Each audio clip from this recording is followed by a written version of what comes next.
What is up, boys and girls? How are we doing out there? I guess tonight you could say the inmates are in charge of the asylum, if you Very want much to, so.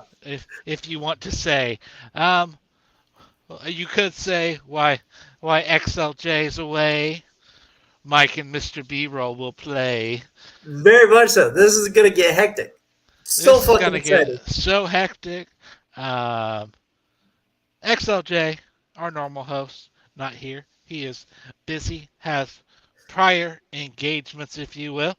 Um, but he is with us in spirit as always. But I am joined here on Learning the Ropes tonight by the Wrestle Encyclopedia himself, Michael Duplessis. How are you tonight, sir?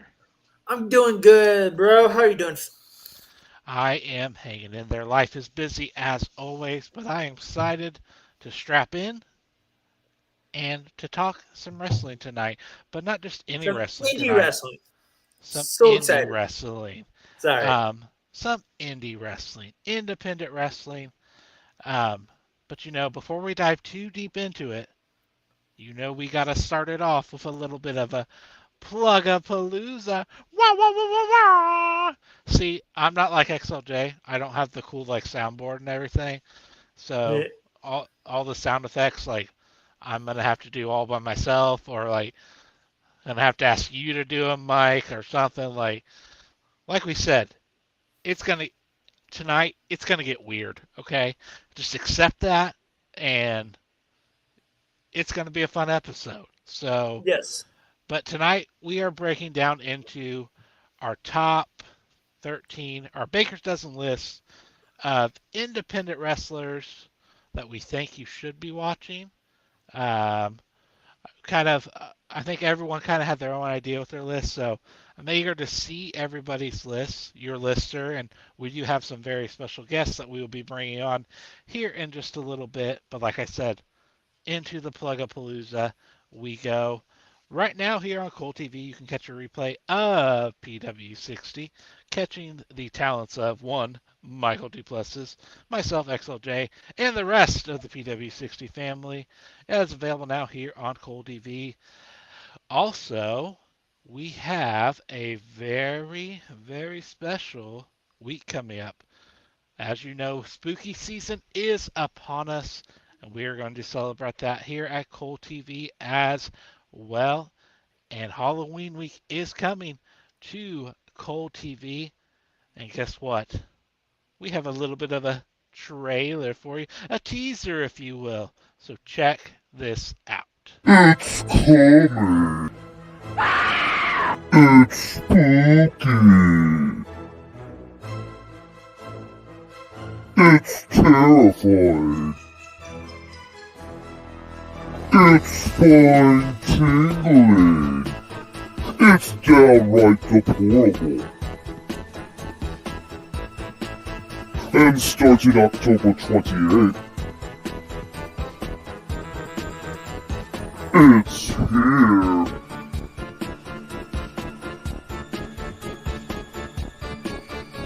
Halloween week is coming to Cole TV starting October the 28th all until November the 1st. So tell your friends and be afraid.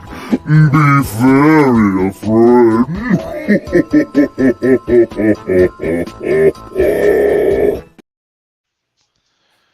Ooh, that was a little bit spooky if I do say so myself. But yes, Halloween week is coming. You're not going to want to miss any of the action over here on Cool TV for Halloween week. Also, last but not least on Plugapalooza, we also do have a little bit of merch available on Pro Wrestling Tees. You can head over there now and get your exclusive Cole TV merch, your PW60 merch, and you never know. We may get some more stuff up there eventually. But without further ado, Mike, are you ready to bring our Yes. guest on? Should we Yes. bring our guest on? Now, we may have a couple of surprises for you um, later on as well, but who knows?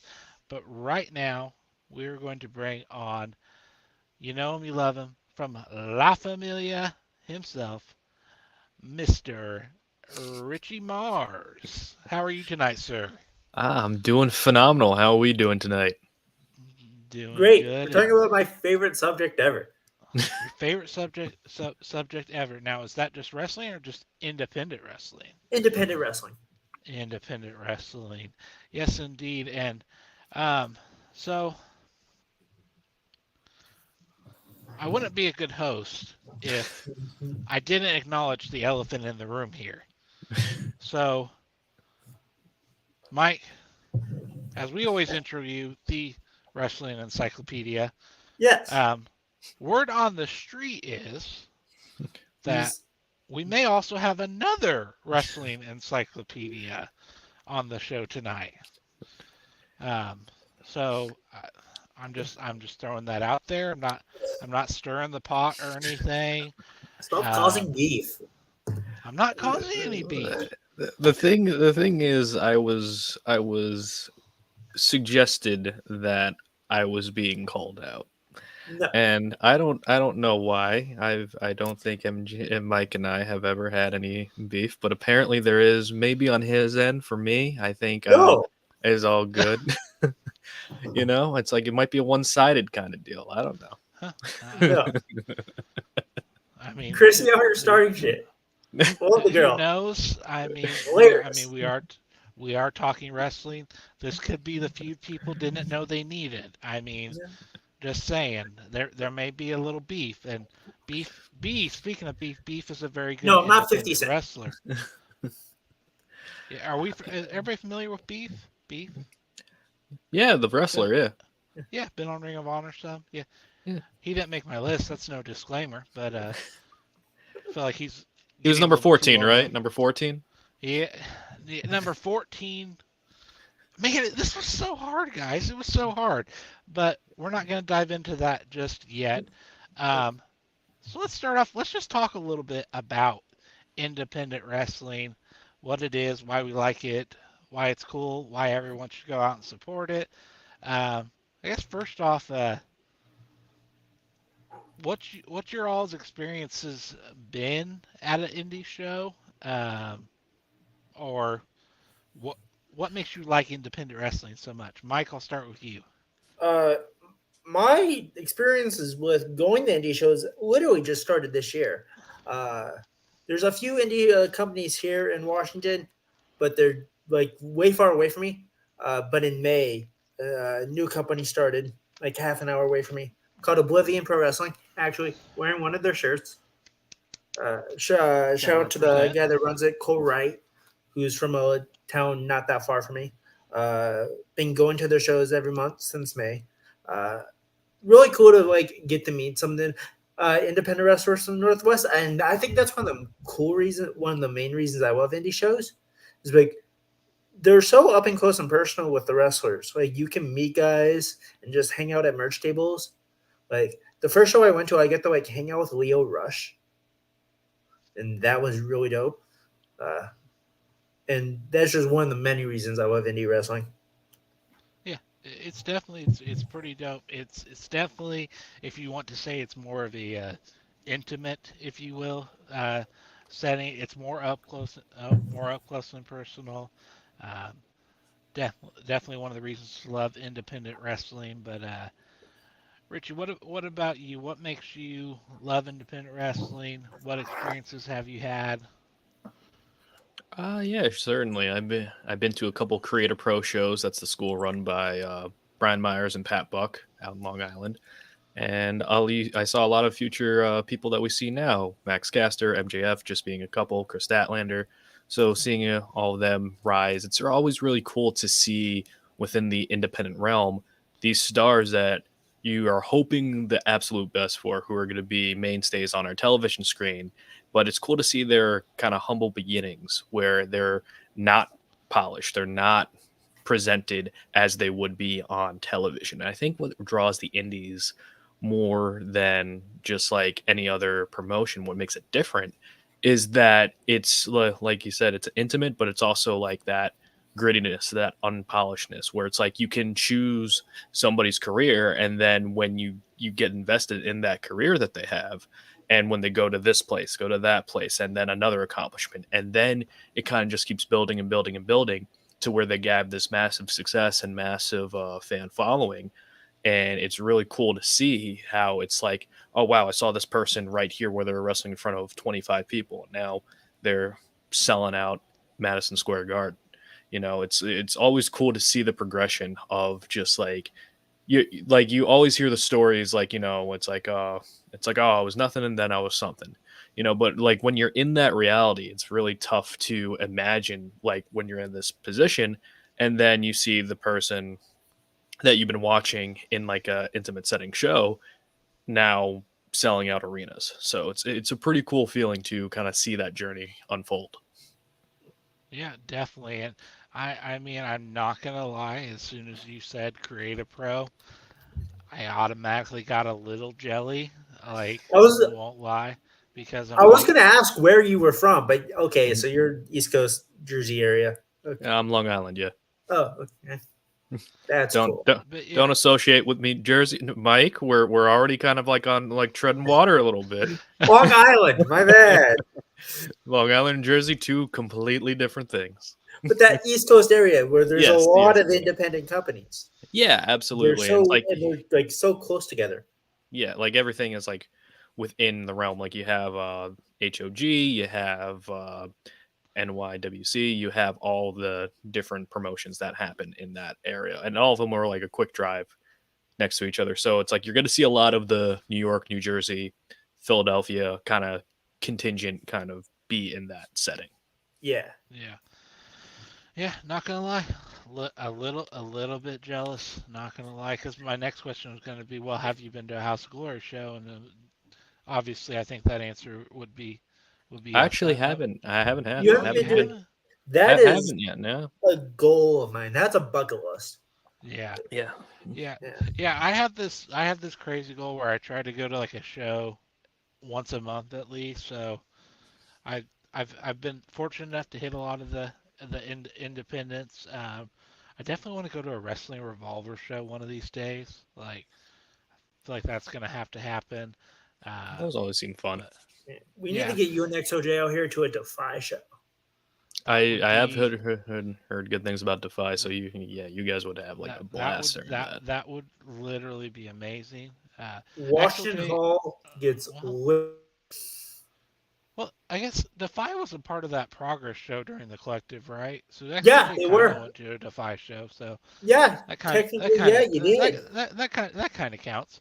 But But I mean, from what I hear, a Defy show in Washington Hall, where they do their monthly shows, gets fucking phenomenal. I They get I loud. I guarantee it.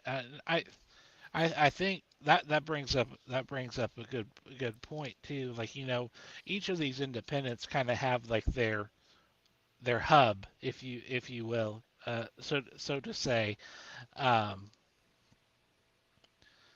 and that's part of what makes it right. Is the crowd interaction, like, with, like, they know these people. Shoot, you you go to your local independent, it could be your coworker. Like, I know I went to a show of XLJ one time, and he was like, "What the crap? I used to work with that guy. I didn't know he wrestled." Like, and like, so it's just, independent wrestling is the heart, the pulse of what wrestling is. Um, and it's I just, very much compare it to high school football because it's like I, the kids are still hungry and they want to get somewhere, and it's not all about the money and the like famous being famous, and they still have that like grit to like want to be the best professional wrestler they can. exactly. And I can honestly say, like, some of my favorite shows that I've ever been to have been independent wrestling shows. Yeah, Um, like, everyone's just there to have a good time. Um, and, like, I think it was like, Richie said, like, there's still that grit there, and that, drive to, want to make it. And, one thing I want to talk about too is, you know So there's indie wrestling and then there's indie wrestling, right? There's certain there's certain guys and gals that when you see them, you can just tell they have it. They have that it factor. They are they're figuring it out, but they're still on the indies, but they have that it factor. And like Richie was saying, it's so cool to see the rise, right? The rise of them, going up and gathering this following. That's why I am so excited to get into our list this evening here in just a little bit. Um, to get a gauge of, because I'm sure we're going to have a wide variety of people on our list. Some of them may be the same, some of them may not. Um, but it's really exciting because I think we're going to all learn from each other because that's what we do here on Learning the Ropes. See, that was a cheap plug because that's what we're all about here. Um, of learning some of these wrestlers of to keep an eye on, more or less. But before we get into our list, is there anything that you all would want to add of just what makes indie wrestling indie wrestling? I think with independent wrestling, especially now, since we have two major companies within North America right now, with it being WWE and AEW, we might be even more under a microscope when it comes to indie wrestling. And what I mean by that is before with WWE, it was all about who's going to join WWE, who's going to be the next independent wrestler to join WWE. Because you had the first contingent with, CM Punk going one way, you had Joe going to TNA, and you had a bunch of other indie people going to TNA. But now, the excitement when WWE was doing the NXT project, which became PWG with a big budget, and it was basically every other week who's going to be sitting in the front row in the crowd doing the stand-in shot. And after a while, a lot of people kind of they got used to like, oh, of course, that person's big in the indies, let them come over here. That person's big, come over here. Now we're at the point where now now's the time, like how the independents were deep within like 2016, like all that era between 2016 before the AEW started, and now to be a star in the independents, it's almost like wide open because they're collecting talent at a rapid rate. So Mm-hmm. the bigger name you can make yourself on the independents, the more notice that you get on the independents is going to be a lot easier now to get that attention. But at the same time, the other company is going to be looking at the other company for potential talent as well. So it's a double-edged sword in some ways, being a star in the independents in this point in time, because like a lot of people are more interested in who's crossing over between WWE and AEW and less of who from the independents can we get to join either promotion. Didn't think about it. Yeah. Damn. Yeah, that is true, and indeed, because like you have like these bidding wars, quote unquote, of talent and whatever. But when to me, when we look at wrestling right now, like wrestling is just it's so healthy right now. Um, Mhm. I mean, I wouldn't say it's at the like it's not as popular as it's been before, like in culture, but it's healthy. Mhm. It like there's room for everyone to eat at the table right now and everything, and we really are in like I think we say it all the time, like a boom period in wrestling. And we see that from the big companies like WWE and AEW, and all the way down to the independents. I think one of my favorite things about independent wrestlings, and I guess even just wrestling in general, is you never know quite exactly what's going to happen. There's always that surprise. There's always that, you know, it could be a heel turn. It could even just be a wrestler you hadn't heard about yet. But here on Learning the Ropes, we ask the hard hitting questions. So I want to know. I've been thinking about this all week in preparation.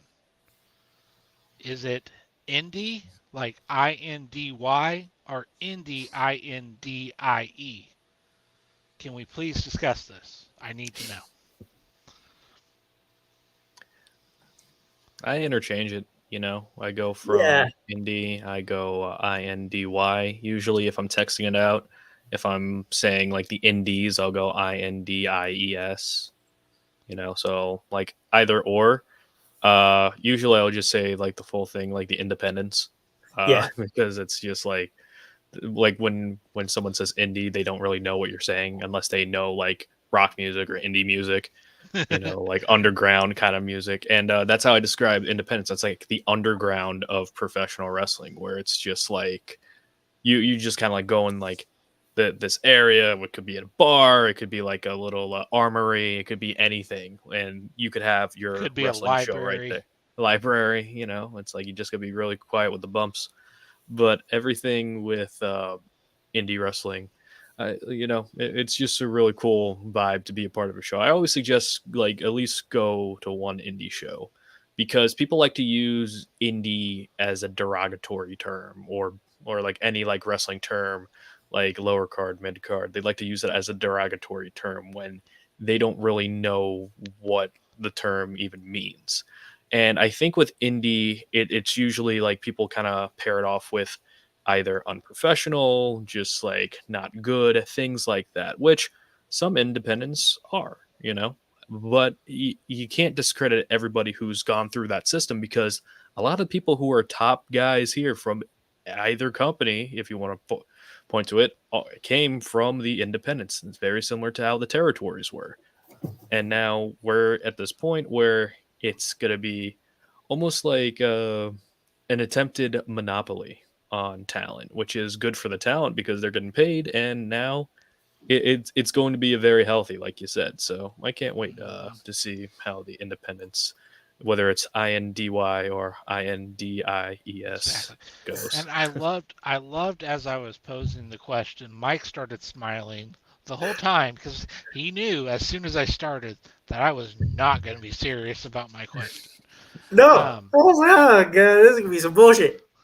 he he knows me. He knows me Yeah. so well. But um, I lost my train of thought there. But one of the things, um, oh, the train came back into the station. Um, I like what you said there is, for lack of a better term, there are bad indies out there. There are some companies, or maybe they just have a bad show. That jogged my memory a little bit of actually my first ever quote unquote indie wrestling experience. XOJ was with me, and he can testify to this. Was at a Comic Con in Indianapolis, Indiana. And let me just tell you this: I am glad, because at that time I was not a wrestling fan. I am glad that I did not base wrestling off of that. Is all I'm going to say. It was very interesting, um, to say the least. Um, I think they were kind of going for that comic isk vibe, trying to. It was very interesting, and by interesting I mean it was very very bad. It was very very bad. Um, but without further ado, I do think it is time. Are we ready to get into our list, fellas, or is there any more that we want to add on? I was gonna ask. So, was Creative Poll like your first time seeing independent wrestling? Or No, I've seen independent wrestling like online. This was like during the time where like I was a big wrestling DVD collector. So what I would do is like I would go to FYE. Oh, hi, puppy. I would go to Yeah, just a shout FYE, out. and they would have like Ring of Honor DVDs, like best of DVDs. So I would like catch up with Ring of Honor because when like I knew of the independents just because of like when you watch, I started watching wrestling in '03, and then TNA became a big thing, and then they were talking about this thing Ring of Honor.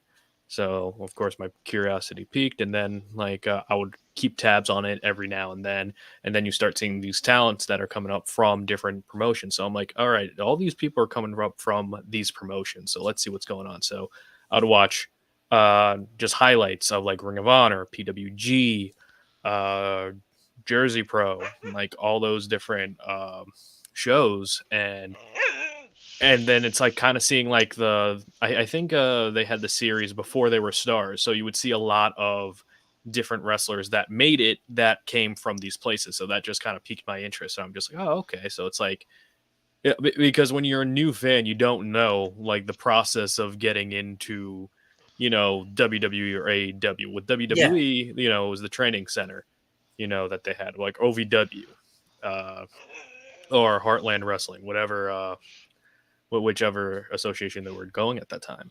And then the rest, where else do they go? And then it's like now it's like WWE was trying to have this monopoly, and now that monopoly is less and less. But now it's like getting a lot of people interested, and a lot of people who are interested in WWE now, they're getting more into the other side of wrestling. So like my experience is just like YouTube, like independent wrestling, seeing all these different guys just coming up through the system, and it's pretty cool to see. Yeah. Yeah. I was just wondering because the East Coast independence was how I got into independent wrestling. Hmm. 2000, 2001, seeing Jersey All Pro and ZZW. Hmm. Seeing the high flyers and the junior heavyweight stuff, Mhm. from best to best, and of course the death match stuff. So, and Jersey All Pro is a company that I don't think gets the recognition it deserves. There was a lot of like big talents that came in there, like In the periodically. late I know, '90s, early like 2000s. I know the Haas brothers were big in there for a period of time. I think Homicide, Jay Lethal, low key, uh, Samoa Joe. yeah, like all those like premier like Ring of Honor guys were just like Jersey All Pro like mainstays. Yeah. So it was pretty cool to just see like the before they were stars and how they perfected their craft, and just like it's like watching any Hollywood actor's like first couple movies, you know what I mean, where it's just like you see like where like like images of how they were, like, Yeah. and then it's like what they are now. So it's always cool to see that compare and contrast. He's way better with his words than we are, B-roll. Yeah, he really is. He really is. Guys, And as you're too kind. as you can tell, my puppy Shadow, she's a huge fan of independent wrestling. Loves the independent scene. She was trying to give us some of her favorite talents on the indie scene, um, as well as trying to get me to play with her. But so we are going to go ahead and get into our list. We do have one other guest that should be coming. Yeah. We will get them added in here when they are here. We're not going to say who it is though, No. because that's what you call a tease. You see how I equate it is like when Randy returned last year is me, and the next guest is going to be like the Punk return, where everyone's going to forget that I just like came here. Ooh. We wouldn't do that too. Well, maybe Mike would, since he's got that beef and everything. But Yeah, there's that heat there, that I've been hearing about. yeah. Remind me if I ever go to New York to roll over Chrissy with my freaking wheelchair. Well, she's in Jersey, so that's gonna be tough. Oh, Jersey. See, I had you that's strike two, buddy. Of mixing up the East Coast there. Now Doug's on his way home now. He's gonna log in as soon as he gets home. You just spoiled the Well, surprise. I don't My care bad. why Doug's on his way home. He's not our guest. Oh my gosh. Um, I, Whatever. I Come thought on, I we, I spoil thought, surprises. It's what happens. I have a big I thought, mouth. I thought we were getting some guy called a wizard on here. Uh, I thought we had Chris Jericho on here. He's a wizard. no. If Chris Jericho Jeez. showed up on a show, I would leave so quickly. Why would you leave so quickly? I can't stand Chris Jericho. Chris I can't Jericho's the stand. goat. He's the I goat. can't stand, and I can't stand Chris Jericho. Are you saying former Ring of Honor world champion Chris Jericho? He's basically an indie legend. He's about to be a 2-time Ring of Honor champion. That's the biggest insult to that company ever. Okay. I Okay. don't know about that. we could harp on this all day, but That's true. cooler heads will prevail. All right, but now, so we have a couple ways we can do this. So we can either get into our list, or I do have a list from XLJ as well. Let's get in the XOJ's list first. You want to and get then we you can want to go hop through in his and wait for list Doug. first? Yeah. Yeah, But, let's do it. What if he steals a whole bunch of people off our list? What? What if he steals a whole bunch of people off our list? Knowing him, he's got a bunch of Indiana people that we've never heard of. I know how XOJ rolls. Okay. So we are in agreement that, which I don't even know, I should have probably asked him. I don't even know if he put these in any particular order or not. But I'm going to start at number 13, and then we will work our way up. At number 13, now I'm going to be honest, I don't know who this is. It's good to be honest. I'm going to be honest. Session Moth Martina? Yes. Martine. Okay. Yeah. So I think she. I'm- I believe I'm not 100% sure. I believe she was Marty the Moth's sister on Lucha. Okay. Let me just double check that. Yeah. See, that's the other thing. The beautiful thing is we have the internet, so I mean, we are live, but we have the internet, so she is an Irish professional wrestler. I see that. Oh, that was a different person. Yeah, she's from Over the Top Wrestling, Progress Wrestling, Stardom, Ring of Honor, and ICW. Oh, Insane Championship Wrestling. I knew the name sounded familiar. Yeah. ICW, Insane Championship Wrestling, Glasgow. Mm-hmm. That's where yeah. you see a lot of people like Grado, Drew McIntyre, Joe Hendry, who's now somewhat famous, I've been told. All of Gallus came from there. Yeah. ICW's a good company. Listen to all these names that we just named that you've heard of, all came from the same Insane company. Championship Wrestling. If you want to watch UK pro wrestling, that is a great company.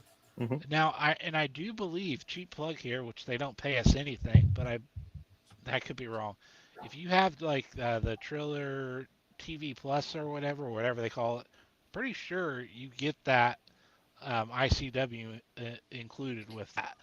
I do think they are on Triller. Okay, I think so too. Somebody can fact check us. I'm sure somebody will in the comments. But go check out some ICW and some Session Marth Martina. I am so sorry if I'm butchering that, but yeah, if XLJ was here, he could tell us more about it. But now this next one on his list, I do know, and I have seen this person and have seen them wrestle. They actually didn't make my list though. They are a local to Indiana. I believe they are billed from Indianapolis, Indiana. Sorry. Josh Crane goes by Josh the Danger Crane. Not sure if you guys are familiar with him. Excellent technical wrestler. Works a lot in the Midwest. I do know most recently He did end up going over to Europe and got to travel and work some indies there, which, I mean, that's super dope. If I was an independent wrestler, which believe me, I could not be an independent wrestler, um, but that's something super cool that I would want to check off my bucket list too. Getting to go over, overseas and wrestle and everything. Um, but yes, Josh Crane, can't say enough good things about him. Honestly, super sound technical. Um, Seen him work everything from OVW to Naptown Pro here in Indiana. I'm sure there's others I'm missing. I think I've even seen him on GCW before. Um, but excellent um, wrestler, definitely well deserving to be on the list.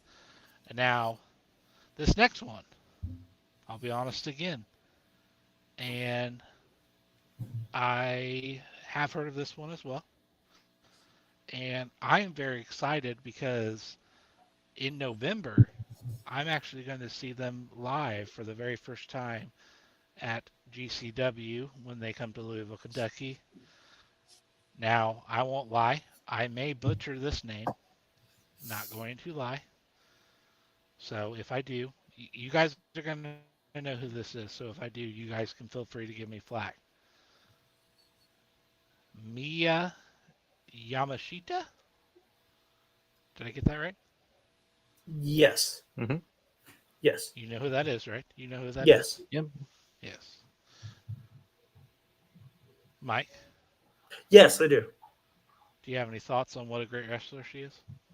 Mayu Yamashita is a phenomenal professional wrestler from DDT Pro and TJPW.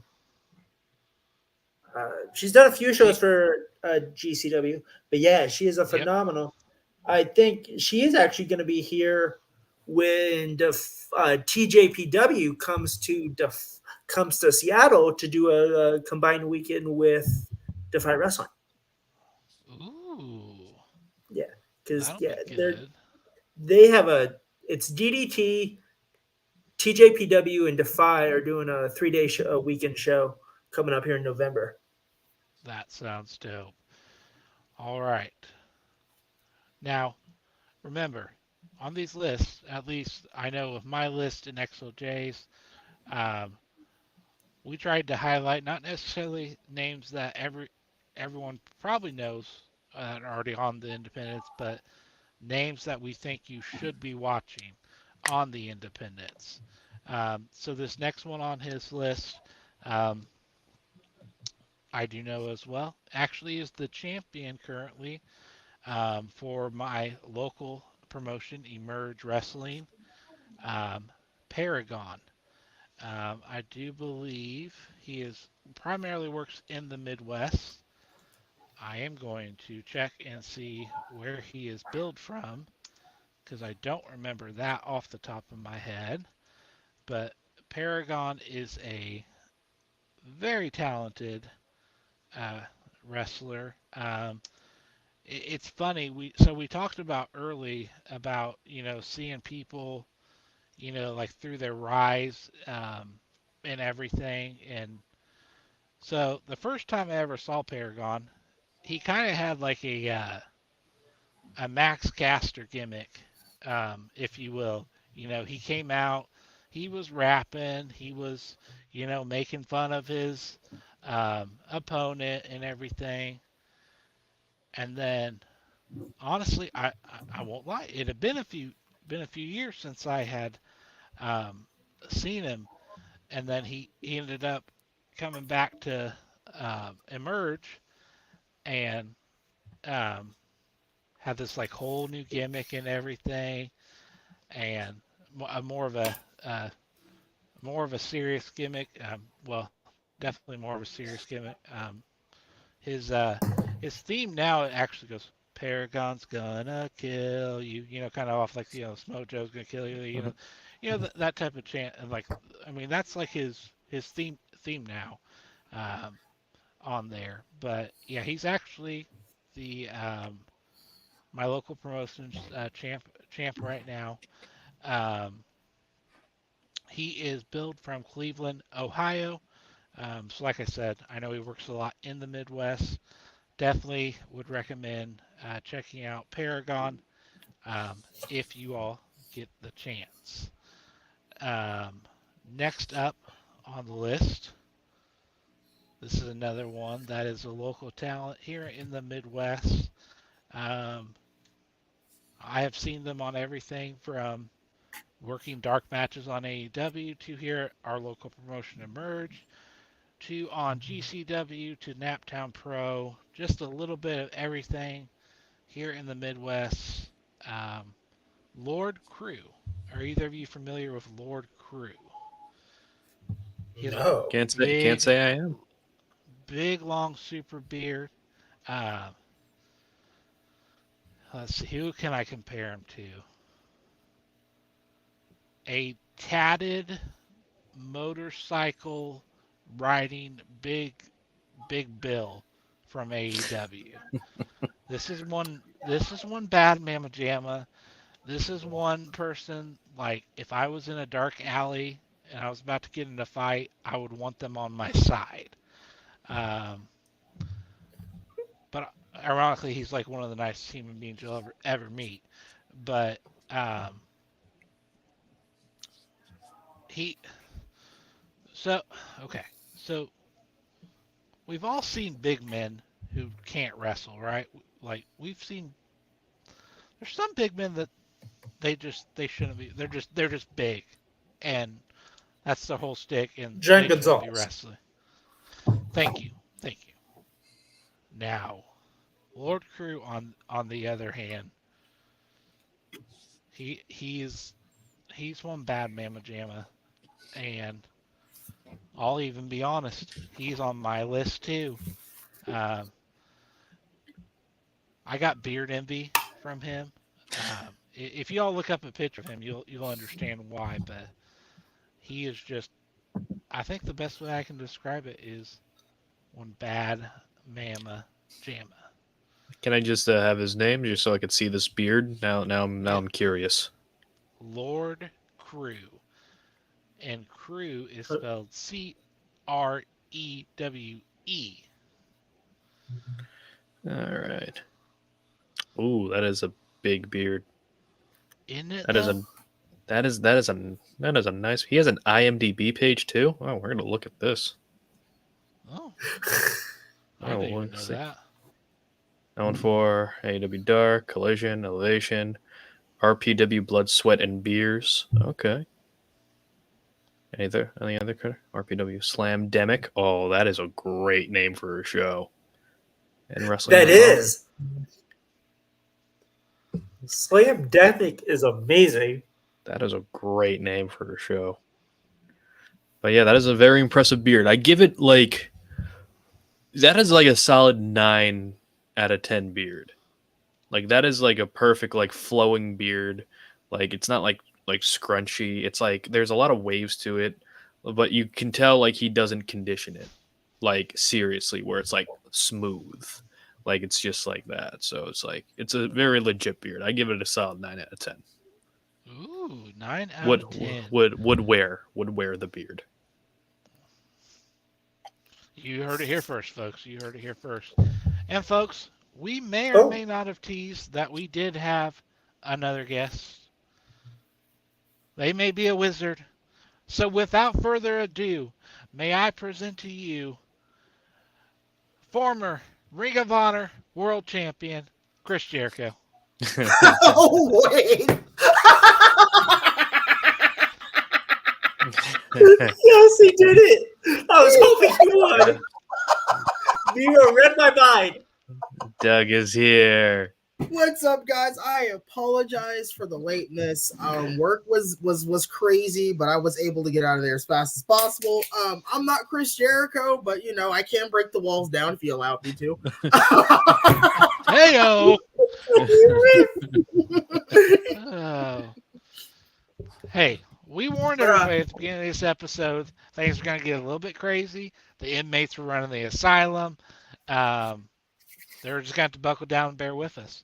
So, Doug, yeah. I really pretty hope much what, XOJ watches this show over. Doug, pretty much what I said was like, I'm like the Randy Orton return from last year. You're like the CM Punk return from last year. So Huh? it's just like a 1-2 punch. Everyone's stunned, like, wait, that's not him, is it? That that is him. Whoa. Yeah.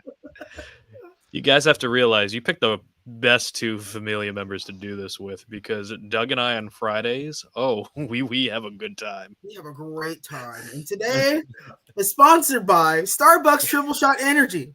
When you're tired, it needs to be wired. Starbucks Triple Shot. And also co-produced with water. You can get it anywhere. And they I- don't pay us shit. I will say, I don't care what combination it is. I love watching a La Familia TikTok live. Any 6 of you guys on live is so entertaining. We get Oh, thank you. a little wild sometimes. You get a little Some bit. wilder than others. Somebody's like, "Hey man, we gotta put the censor button on. You going too hard." I'll put this in perspective. After Doug and I's first live, I told Doug, I'm like, yeah, they're never letting us pair up again, but they keep letting us do it. So We're gonna see how long we can go, how far we can go. And see yeah, if we can get away with it. we're just gonna build that momentum, build that momentum. Just ride the wave, baby, ride the wave. But Doug, welcome in. So glad that you could join us. So if you are wondering why I introduced you as Chris Jericho, is because we built it up like we had this big surprise, and then Mike's like, Doug said he's on his way home from work or whatever, and we're like, Mike, what are you doing? so we had to Pivot. Well, yeah, we had to pivot. We had to come up with something. It's a WrestleMania 40 pivot. That's the size of it. All right, what's up, Irish? Have y'all ever watched Brent McKenzie, mainly Texas indie, but a total real man's man?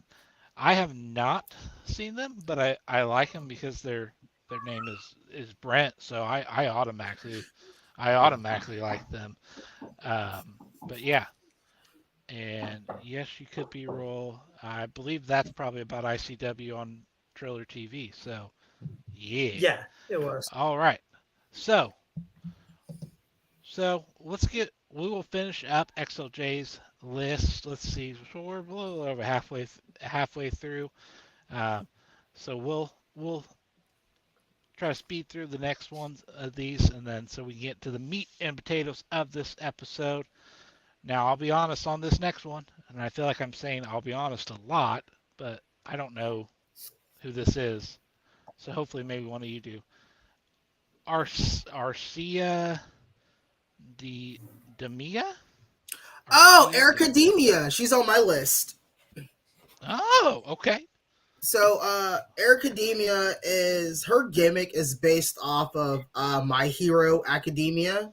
So she does the whole plus ultra like All Might does, but she's got this finisher and it's called the wind up plus ultra. She will literally wind her fists up and it screams plus ultra right in the face. I'm like, ooh, that's 3.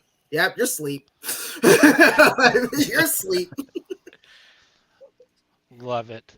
And see, that's the beautiful part about when we get people from all these different areas. At least one of us is going to know who the heck we're talking about. This next one, I do know. They are from overseas, from Progress Wrestling. Cheeky Little Buggers. Anybody familiar with them? I know I've only, I think, seen them a handful of times. I know XLJ actually got to see them live when he was in Philly for WrestleMania. But I know they are a tag team of Charles Crowley and I believe it's Alexis. I do believe, if I can read XLJ's handwriting. Like I said, I've only seen them a handful of times, but the best way I can describe them is entertaining as hell. I'm not sure if any of you guys have seen them, but super. I've seen Charles Crowley before. Yes, yes. Which Yeah. I mean, yeah, he was all over the collective this past year for Mania. So if you I think watched that's any of where that, I first saw yeah, him. yeah, you probably saw him, but definitely Cheeky Little Buggas, definitely ones that we would recommend to check out, or XLJ would recommend. Coming up next on his list, I believe it's one I think most of us will be familiar with. Mao from, I believe, DDT Pro, correct? Yes. Yeah, yeah, yeah, yeah, Mhm. yeah. Yeah. He's a good one. He's a good one. Yeah. It was a good pick. If Yeah. if you're not familiar with Mao, shame on you. That's all I'm gonna say. Go check yourself out some Mao. I'll be honest, the next one on this list, I must stop saying that one of these days, but I don't know who this is either. Noel Summit. Noel Summit. I'm about to look this Oh. one up. I don't know. That's a badass name though. That sounds like Did they he could throw did he hands. stump us all? If he was here, he could tell us his thoughts on Noel Summit. But we do have the power of Google. So let's see. Because sometimes, we could know who they are, and I just don't realize I know who they are. Oh, come on. I've definitely done that before with wrestlers.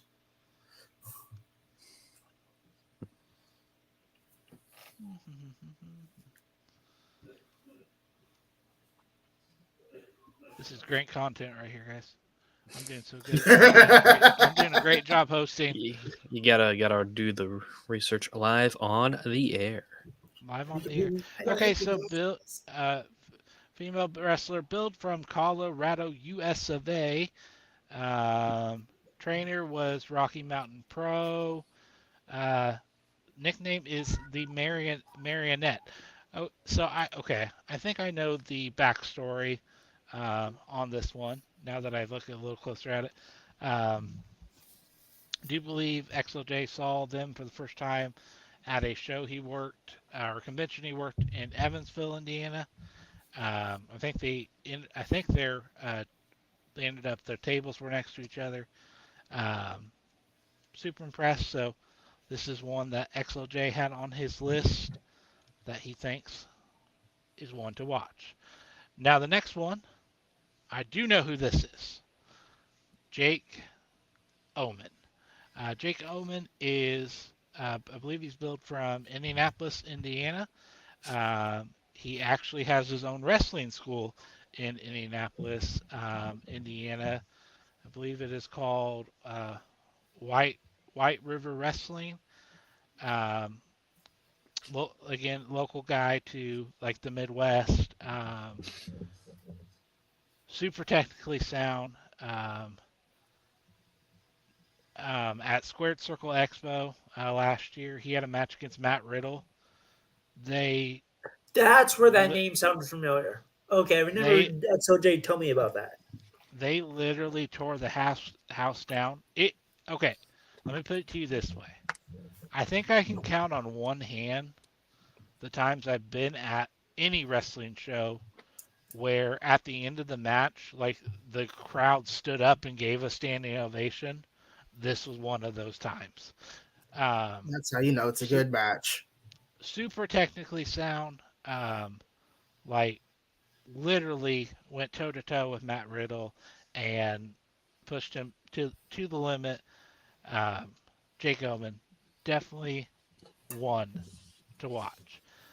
Next one, I do know who this one is as well. Actually saw them not too long ago. Um, they work, I think, primarily Midwest, but a little bit of everywhere. Uh, Jocelyn Navarro. Jocelyn Navarro. If you're not familiar with her, uh, She is something. Let me tell you. She is a quote unquote heels heel. Um, she does a great job of getting heat.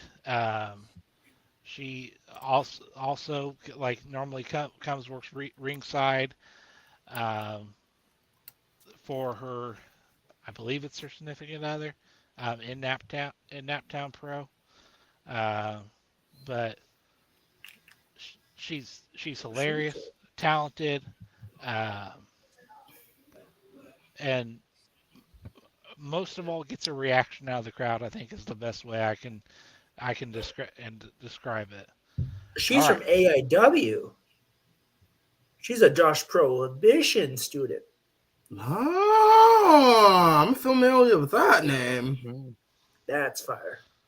That's very fire. And she's all right. very attractive.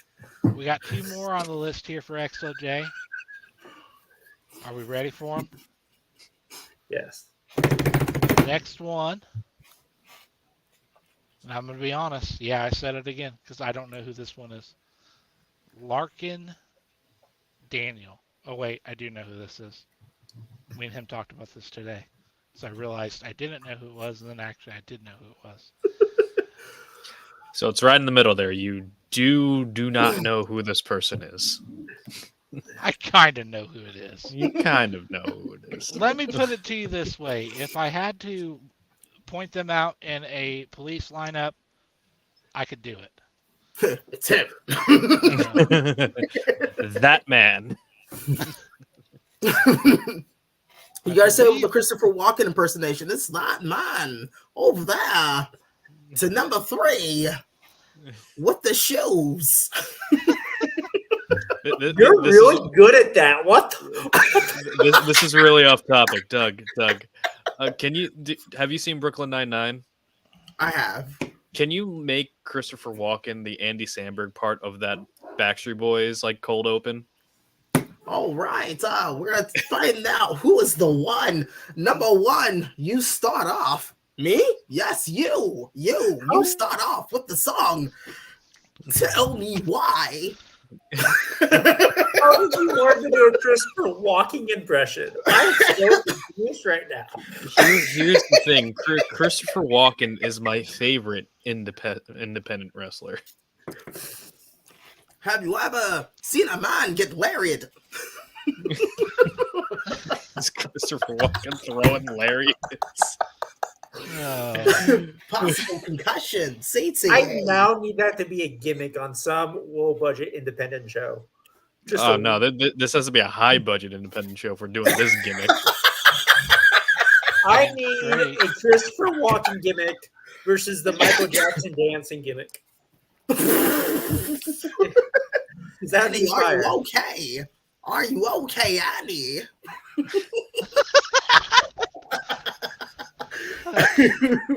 Okay, Biro, who's number 1 on his list? Well, is she? All right, number 1 on the list after the lovely Miss Larkin is, I believe most of us might be familiar with them. They've worked everything from GCW to I think it's Deadlock Pro Wrestling. I think they're actually a champion in Deadlock Pro. Calvin Tankman. Yes. Yes. He is their heavyweight champion. Yeah. See? Yes. Very good talent. Yes. My just wrestling brain does good every now and then. He just defended the DPW with a show in Prestige in Portland. Him and Dijak blew the roof off the place. Yeah. At Roseland 9 at the Roseland Theater in Portland, Oregon. That match was phenomenal. Let me just say something about him. Big men are not supposed to move like that, but no, he gives me hope. Not that I could ever do what he does, but I like to think that he's making us all proud. as a fellow big man who can't move like that and would probably hurt himself if he tried. Um, but he's making us all proud. He's But in the category as super cruisers. Guys He who are like 305 but move like they're 205. he does this move where it's like he's like in between the second and bottom rope, and the opponent will like try to get him from the outside, but he'll catch him and does like an apron power slam. yes, he did that against Dijak. If anyone here is watching, go to Prestige Wrestling's YouTube channel. This show was for free. Roseland 9. The whole show was amazing. But goddamn, Dijak versus Calvin Tankman took the fucking event to new levels. That was amazing what those two did in Portland. He also does like this sick elbow to like a kneeling or sit down opponent right before his finish, which is like it's kind of like a Rikishi driver. It's just it's nasty. It is nasty. Which I'll be honest, I had him on my list as well. So, which I kind of figured me and XLJ would have a lot of the same. He was on my list, so don't feel too bad. Okay. All right. Now, so that completes XLJ's list. He wanted to be a part even though he couldn't be here. Now, are we ready? Are we ready to get into Yes. the meat and potato of this episode? It's time to get into our list. The people that are here, the people that are present. All right. Who wants to start? Does anybody want to start? I can start. Mike, you can start. I think don't one of our care. guests should start. Number You think 13. one of our guests should start. So Yeah. what we'll do is we'll just go, one by one. Number 13. Everybody share. And then so on and so forth, and et cetera, et cetera. Yeah, Richie and Doug, I'll leave it up to you if you want to play rock paper scissors for it. If you want to flip a coin, I don't care. Are we? Hold on. Are we doing rock paper scissors shoot and then we do the thing, or is it rock paper scissors shoot and like 1, 2, 3 shoot? Yeah, 1, 2, 3 shoot. So rock, right, paper, good. scissors, shoot. All right, ready? Rock, paper, scissors, shoot. Shoot. Oh, you got it. Wait, 2 out of 3. 2 out of 3. One more. No, I'm going. I have a firm rule that if you are not good enough to win rock paper scissors on the first time, you don't deserve to win. Doug, Yeah. you always gotta go with the Dwayne Johnson. You know what I'm saying? Gotta go with Dwayne Johnson. He never loses. I was gonna pull It's a okay. Hikaru Shida. That doesn't work for me, brother. Probably the best thing that came out of AEW. Like one of the best things. All right, so- that works. But Doug, we'll let you go after him. How about that? Yeah. You just That'll go. work. Yeah. All right. So for my number 13, it's a sentimental favorite. I've watched this person from the early days of YouTube where content creation was but a myth. And this person was a wrestling content creator first before he became an independent wrestler. He went by the username MBWrestler87. This is Mikey O'Shea. And he is a wrestler from out in California. He does all different kind of stuff in California, Portland, many places like that. Been in the business for a while. He was also part of NWA Championship Wrestling from Hollywood. So he was also part of that promotion as well. And now he's a big TikTok star as well with about over 500,000 followers. And you might have seen him when he does, he wears like the little leprechaun hat and he'll have element of surprise. And then like, that's how the video ends. So. And his lives are him just staring at people. It's hilarious. Yeah, so that's they what are hilarious. Yeah, so very entertaining guy. I was in part of a couple of his lives. Very nice guy. We kept talking about that one Batman skit with Pete Holmes with the Superman. It's like, which newsy are you? Are you crutchy? It's a strong feeling. It's crutchy.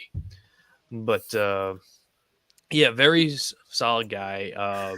Big man in the professional wrestling space. and he doesn't like move that much like a big man. You know, it's like he has his power stuff, like the gunslinger, which is the catatonic, if you know Chris Harris, and is just like a really legit dude, and his attire is like based on Bam Bam Bigelow. So again, Can't go really wrong cool. there. Yep, really cool guy.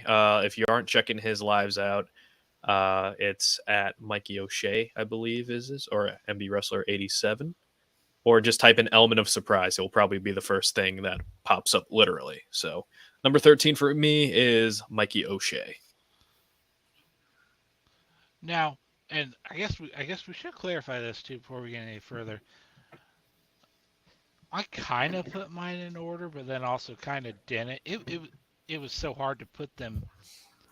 It was hard to come up with 13 and narrow it down to 13. How about that? So, Yeah.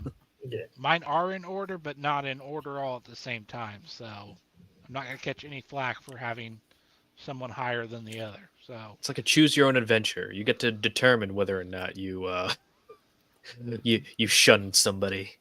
listen here, it's my list. I make the rules.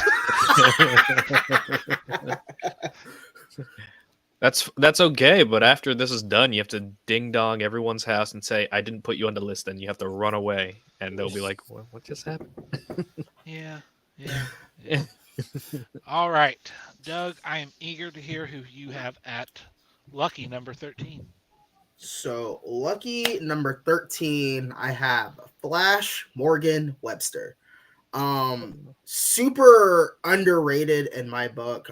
He's been in NXT UK, he's been in Progress Wrestling, he's just currently in the Indies, just tearing it up. His use of a helmet as a weapon, very creative. I mean, very creative. There's sometimes he will put that helmet on his head and go for a suicide dive, and whatever that helmet lands on his head, that's where it lands, and it looked like it hurts. He's currently with a group with Danny Luna, and I forgot the other guy's name. Mark Andrews. I don't know if you guys know Mark Andrews, but they're in a stable called Subculture, and it's probably one of the greatest stables I've seen. They are massively taken. I think Danny Luna's still there too. Yeah. But they are taking the Indies by storm right now. I'm hoping they can get some more traction because the way NXT UK did them was massively dirty. Massively dirty. NXT UK did a lot of people dirty. Oh, yeah. Definitely. Yeah. We could get into the contract situation, but yeah, they did a lot of people dirty. But yeah, that would be a number 13 on my list. I like it.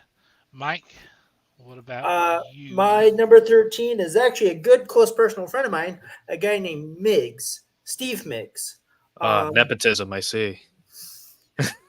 Just a tiny bit. All my guys are Northwest guys. But he is someone who, right now, he is the SOS Pure Champion. SOS is a company based out of Tacoma, Washington. He is also he's a champion of the championship he created called the Verified Championship. He created in 2002. He's an older dude, but he's only been wrestling since 2021. He created that because he was the very first verified pro wrestler in the Northwest scene on Facebook. So he was like, I'm that guy. But he was verified because not only is he a pro wrestler, he is the main radio show host for KSW, the Rock of Seattle, a huge rock radio station here in the Northwest. When a lot of top wrestling shows, the WWE or AEW, come to do radio promotion, that's the radio station they go to, and he's the guy interviewing them. Hey. So solid. He just interviewed a bunch of the guys for Wrestle Dream. Nice. Awesome. He works for Defy also and Prestige. He does everything because he ring announces also when he's not wrestling. So he is a cat of many hats.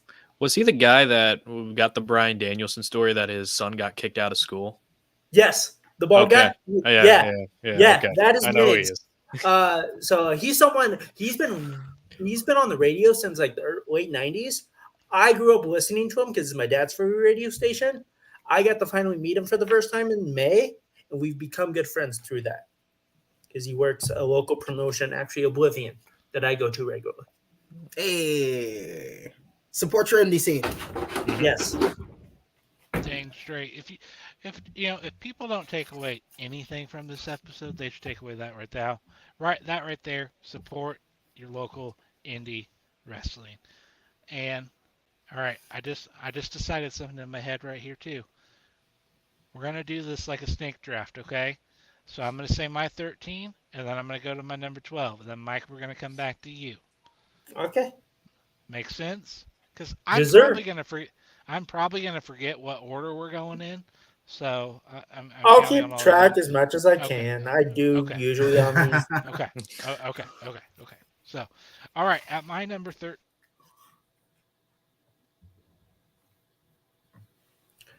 Hero, did you freeze? God. Freeze! Everybody, clap your hands. I fucking love La Familia. And he would. Oh my god. I can't believe this happened mid-show. I didn't It's know okay. number 13 was Glacier because this man is frozen That was a solid. bar. I'm out of here. That was something. That sounds like something Goods would say in a URL battle. Listen, if there's any like a wrestling in just like reference I can make, I will make it. Yeah. Like my friend used the term glorious 2 times, and I just hit him with Bobby Roode gifs or gifs. Yeah. Which one is it, gifs or gifs? I say gifts. Okay. Because you don't see anybody trying to write on a giraffe with a J, you know? I mean, that's fair. That's fair. Not yet. You want a Jolden retriever? A Jolden retriever, he says. Oh my god. Hey. Yeah. Hey. Welcome back. And now he's just known as CPU. It's not even his name.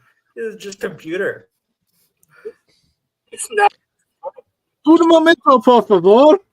Oh my gosh. I don't know. I don't know what happened. We're live, pal. Yeah, B-Row, don't do that to me again. This is your channel. I don't do good at like hosting by myself. Okay. All Oh, right. we so had that's right. a fun solid like 45 seconds. Yeah, no, that what was was even awesome. clapping? Yeah, well, I was there. You were there. We were all there except Mr. B-Roll, but we were all there. The gang is here. The whole gang is Gang is here. all here. Shadow was there. Shadow was there. Yeah. Oh, I started to cry, and Shadow was there, and it's okay.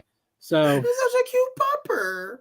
yeah, and she loves independent wrestling. She's been the star of the show. So she's Right? the independent pharaoh. I see how it is. Yes, I want Yes. to pet her. she's very soft. Okay, so You're 13, B-Roll. my 13. Thank you for getting us back on task. I thought we Don't were know 12. what happened. My apologies. B-Roll didn't do his 13 yet. Oh, okay, Yeah. okay. Yeah. He My froze number right before. 13 is Matt Diesel. Not sure if you all are familiar with him, but I saw him for the first time maybe a few months ago at our local promotion. And when we were talking earlier, we were talking about there's certain people that just have it. This is one of those guys, just has that it factor, and would not be surprised if they end up a few years down the road like you're seeing them on TV. They're young, still really new to wrestling, but they just have that it factor is the best way I can describe it. My number 12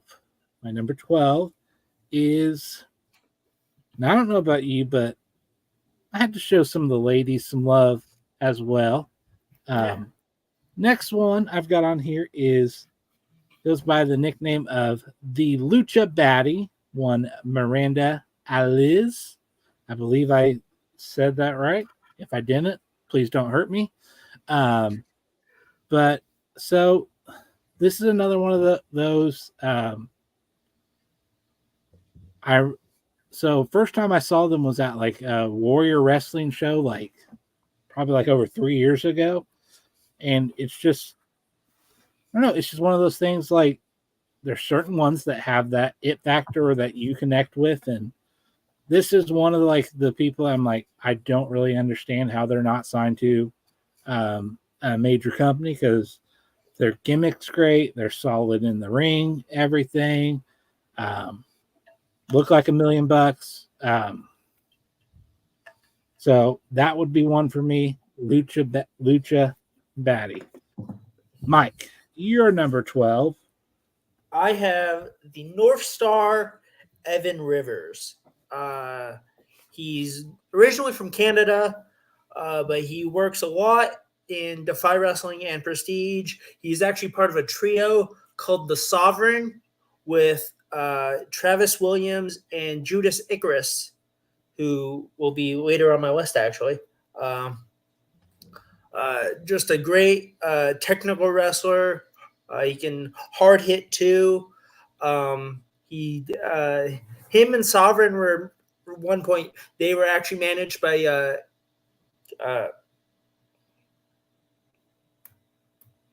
Kevin, who just died. Kevin from WCW.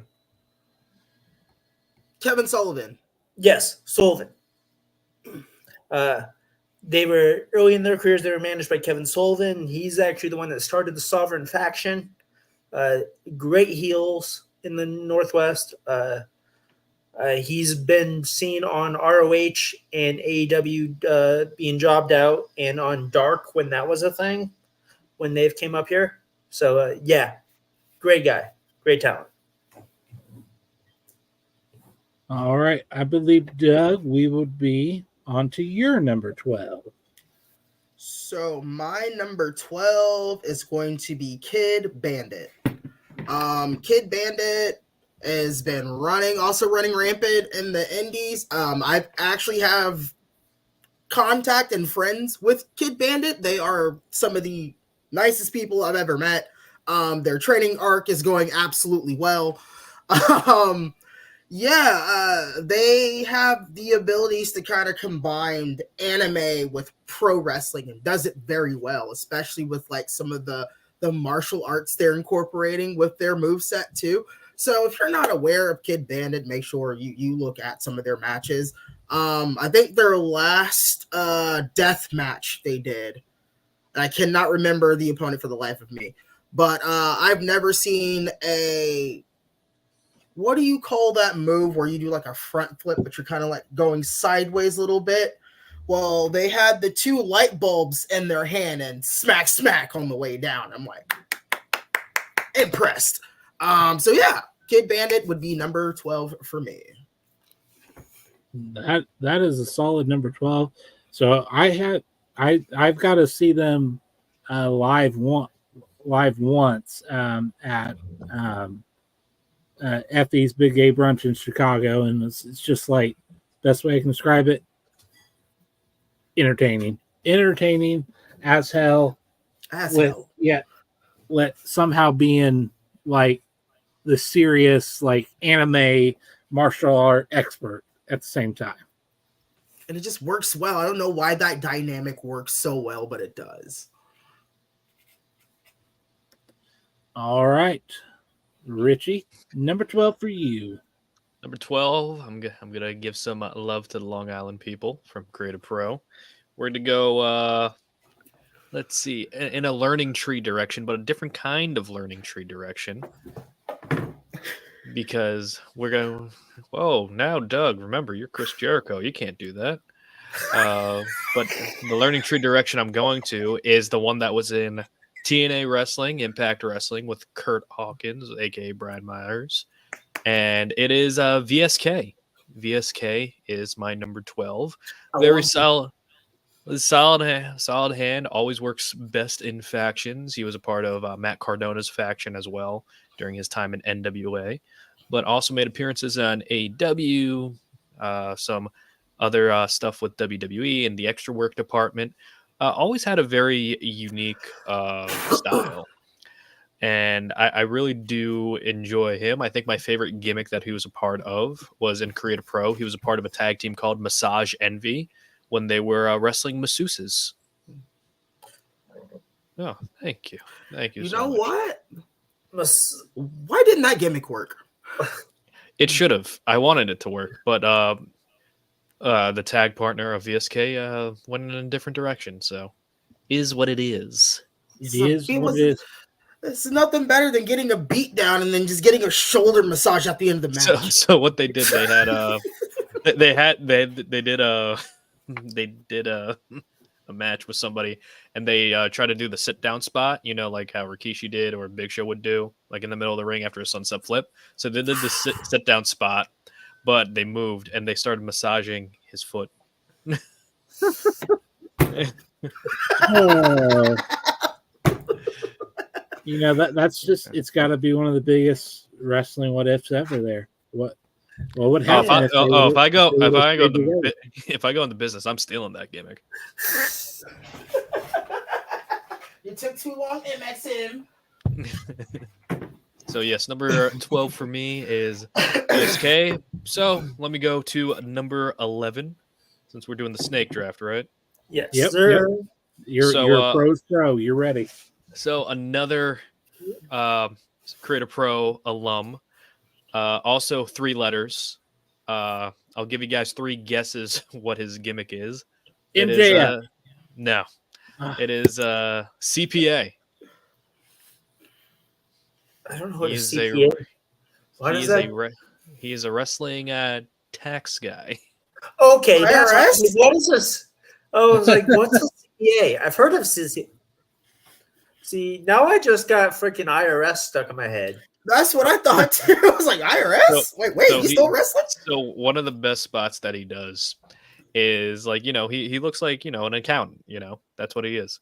So what happens was when he gets angry, he tears like the dress shirt off. But the thing is, there's the same exact dress shirt on underneath. So he gets angry, rips it off, and it's right there again.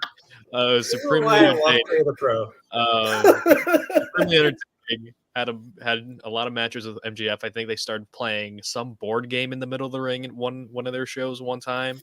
So it's a lot. That's of like, where I've seen that. Yeah, so there's a lot of like fun goofiness that comes with CPA, and I saw him in a match against the Big O. If you guys remember the Big O, Ortiz. Wow, that is a name I've not. Yeah, the Big O, Zack Ryder's friend. Yeah. So like I saw that match, and it was a fun match. And CPA, it's like when he comes out, his music, at least when I was seeing him, was like the walkout like game show music, just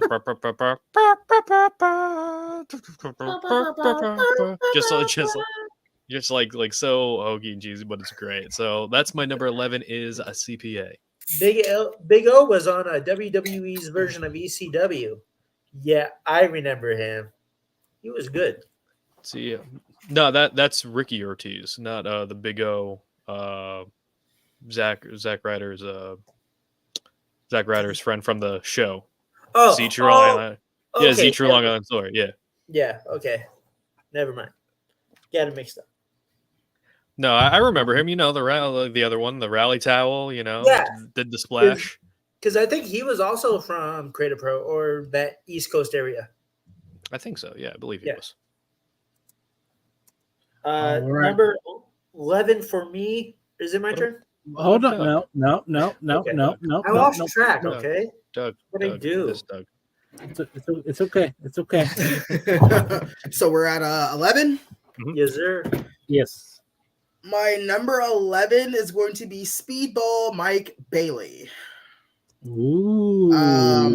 That name should speak for itself. If you have not watched TNA, listen, that man puts on consistent bangers. He puts on consistent bangers when he shows up in GCW. And then he just recently had a match. I think it was Maki. Maki Io. Where he literally slapped her and she started crying and was like, wait, hold on, stop crying. Why are we crying?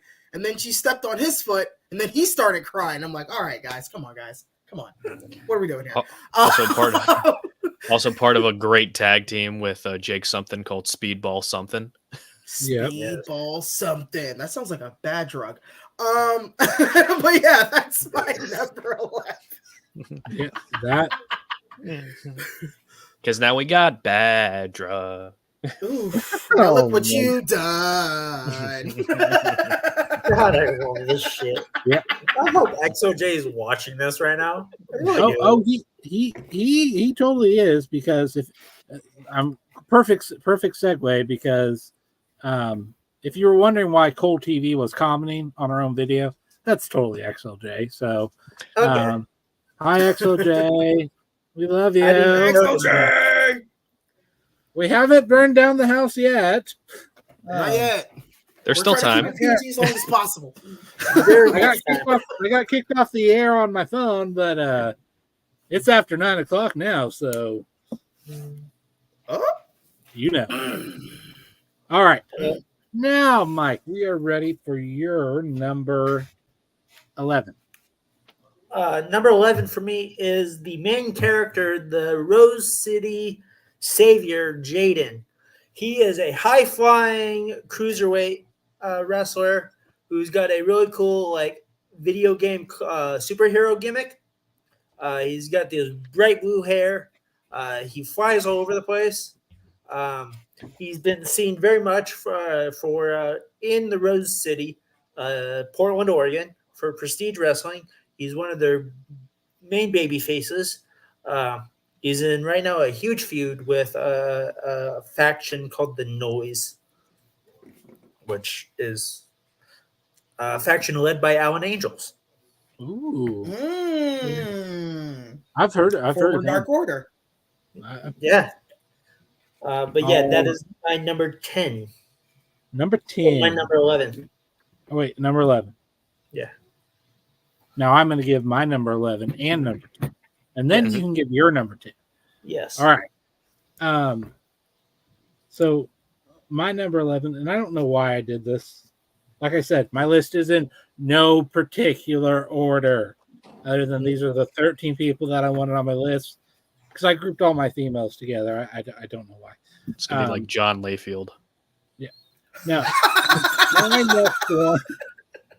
Hey, he's been working the indies, okay? That's what I'm saying. That's why number 11 seems like a good spot. Passing out CTE. He showed up here, there, and everywhere.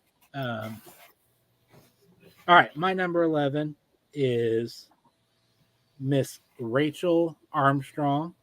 Not sure if any of you are familiar with her. She does work a lot here in the Midwest. Worked a little bit everywhere. Been on GCW here recently. Comes out to the song Airplanes in the night sky like shooting. And I love that song. Oh, by B.O.B. Yeah, so that's just me. But no, she's super talented. Still very young in her career. A little bit undersized, but does not let that stop her from kicking some serious booty. And then next on my list is honestly probably one of my favorites. Can you still hear me? No. Yep, you're just a little choppy in the visual connection area. Again, I'm gonna throw a fit. Can you hear me? Can you see me? Yeah, we can see you. Okay. We can see you. All right. You can't see me. All right. Next, this is one of the people I'm like, how in the heck are they not signed? I do not know. But they are one half of the Hex, Allison Kay. Sorry, love Allison Kay. Love Allison Kay, and she's on my list as well. Get the dog happy. Yeah, you like Allison Kay, don't you? But she Listen. is super. Geez, Shadow, this is not your show. Her promo during Hood Slam, I'm still jaw dropped, and I'm just like, did she really say that? Oh wow! I can't let you marry her. You said you loved me, and on top of that, you told me I was the best you ever had. I'm like, whoa! All right, I now need to watch Hood Slam. It's so good. And then it got so bad, the announcer got on the mic and was like, holy bleep. Whoa. She is insanely talented. She seriously, I don't understand how she's not signed to like a major company. Because she is so damn good. But that is my number 10. Now, Mike, I'm going to throw it to you, and I'm not going to lie. I'm going to have to be a parent for just a second, so I'm going to step away for just a moment, but I'll be right back. Mike, don't burn down the house. I'll try not to. So, that scared me for a second, actually. My number 10 is the Demon of the West Coast, Alpha Zoe from West Coast Pro. He is a mainstay of the West Coast Pro. He's a brawler with some great martial artists in it. I've seen him a few times here at Oblivion Pro Wrestling. He's another guy, yes, you can say nepotism because he's been really cool to me. Yes, he's a mainstay in California and the Los Angeles area for West Coast Pro. I can definitely see in the next few years him being on a TNA or an AEW roster with his size and his stamina and his agility. So your 10, Richie. All right. Number 10 for me is going to be Blake Christian. Ooh. That's a good one. So, you guys don't know who Blake Christian is. Current GCW champion, was a part of NXT for a time, and now he's just making his way around the indies, reinventing himself and showing the big promotion what they kind of missed out on a little bit. So I suggest everyone check out Blake Christian, all that kind of fun stuff. And he was also recently on Ring of Honor. He faced Zack Sabre Jr., I believe, on an episode for the NJPW Television Championship. Oh, yeah. So I recommend y'all check Blake Christian out and see if you can compare and contrast kind of like how he was in NXT to right here in the GCW free world of professional wrestling on the independent scene. Your number 10, Doug. This one's going to be Southeast related. I'm not sure if you guys are going to know the name or not, but Ravehan Entius. But that name's lit. Yeah. So, the first time I seen him, it was at BPW, and it's a local wrestling promotion down here. BPW's, I think it was like their WrestleMania. So, my very first time seeing him fight, and like his entrance is wildly entertaining. Now, I know two wrestlers who come out with a box of oatmeal cream pies, throws them out to the crowd. He is one of them. He got such a big pop and a big boo when he threw away all of his oatmeal cream pies, and he gets in the ring and he stops. He gets out the ring and he's looking around the crowd, and then he digs under the ring and pulls out 2 more boxes of oatmeal cream pies, and the crowd just starts popping. But like when that bell rung, I was scared that this man is very fast. He's tall, but he's fast. And as they say, speed kills. When he gets that momentum going and you hear that clothesline connects, But I'm not sure how big he is in the indies. I just know him in my local scene. But like, if you see Ravehan Entius anywhere where you are on a flyer, I guarantee you go see him. I'm 1000% sure he's new. So he's probably not too big, but definitely check him out. Hey, you had me. I mean, I came back literally the perfect time. I heard oatmeal cream pies, and I was like, "Hello." XOJ, there's something about the word cream pies and Cold TV that is just Meant to be. Maybe it should be maybe it should be official sponsor. Cold you Tea. have not. Oh, Doug, you guys haven't heard about this situation. We did a bracket on I think it was Thanksgiving desserts. It's one of the things was cream pie. And we went on a laughing attack for a good 40 minutes of us not being able to stay serious.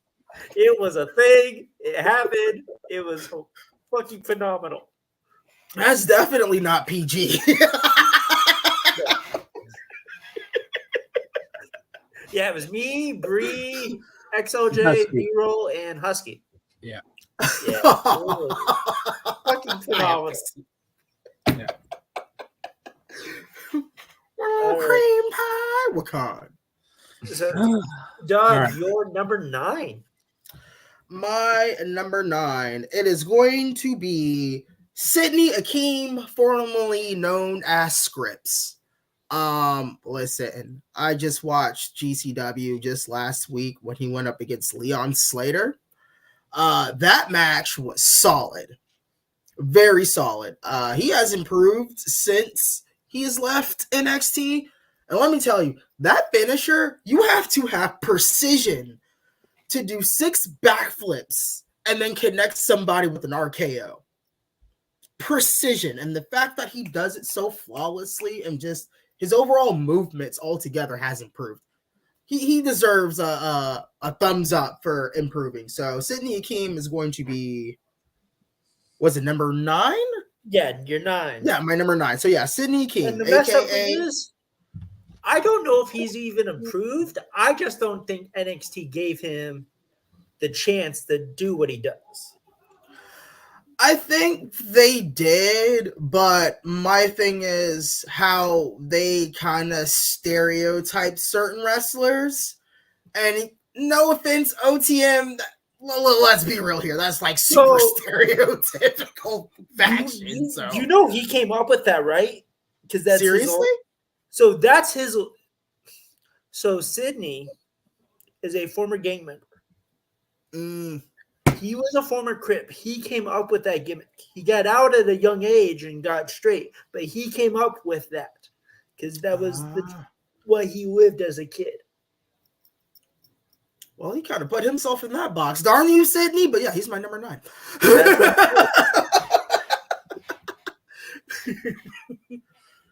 That needs to be a sign. Dang you, Sydney. All right. Richie, your number, or you want to do your 9 and 10 real quick, B-roll? No, you're good. I've already given my 10. Okay, so it's Richie on the 9. Yeah. So my number 9 is Adam Priest From DPW. Mm-hmm. That's good. So if you guys don't know who Adam Priest is, for me, he's kind of like let's see. For me, Adam Priest is kind of like what I kind of wanted Tyson Kidd to be in WWE, where it's this no-nonsense guy. Even though he's under 6 foot, he can still out-wrestle you. It can still outclass you on the mat. And I feel like if given the proper exposure, whether that's in a WWE or AEW or TNA, I think he will impress a lot of people. So Adam Priest would be like Benoit looks like Crash Holly.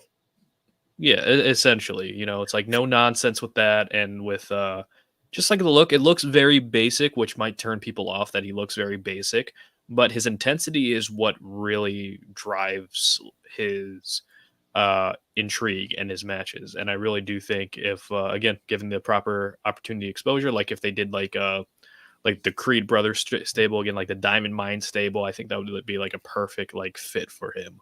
Just like no nonsense, like straight to the point, anything like that.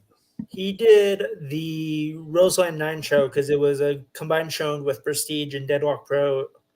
And he came out in Portland, which is right next to University of Oregon, and an University of Alabama like cutoff T-shirt, and got the biggest booze of the night. I wouldn't know anything about cutoffs. Yeah. Yeah. He wore an Alabama shirt in a U of O country, and he got the biggest booze of the night. That was That's heat right there. It was great. All right. My number 9, your number 9. What do you want to do? I'll do mine. My number 9 is her name is Amira. She is the Tower of Power. Short, little, stocky girl. She is from Portland, Oregon. She was actually she just started wrestling in 2021, but before she got into pro wrestling, she was the only female wrestler on the U of O's amateur wrestling team at the University of Oregon. She is a phenomenal technical wrestler. And I'm hoping they can reschedule before the hurricanes hit and the TNA wrestlers were not able to leave the Florida area. She was this close to wrestling Jordan Grace at Roseland 9. She's become a mainstay here. She's been on the PWI's Women's 500 the last 2 years. That is AMIRA. Really cool thing with her, and I'm bringing this up because we had brought up the oatmeal cream pies. She will give you free if you see her at a wrestling show and you bring her Uncrustables.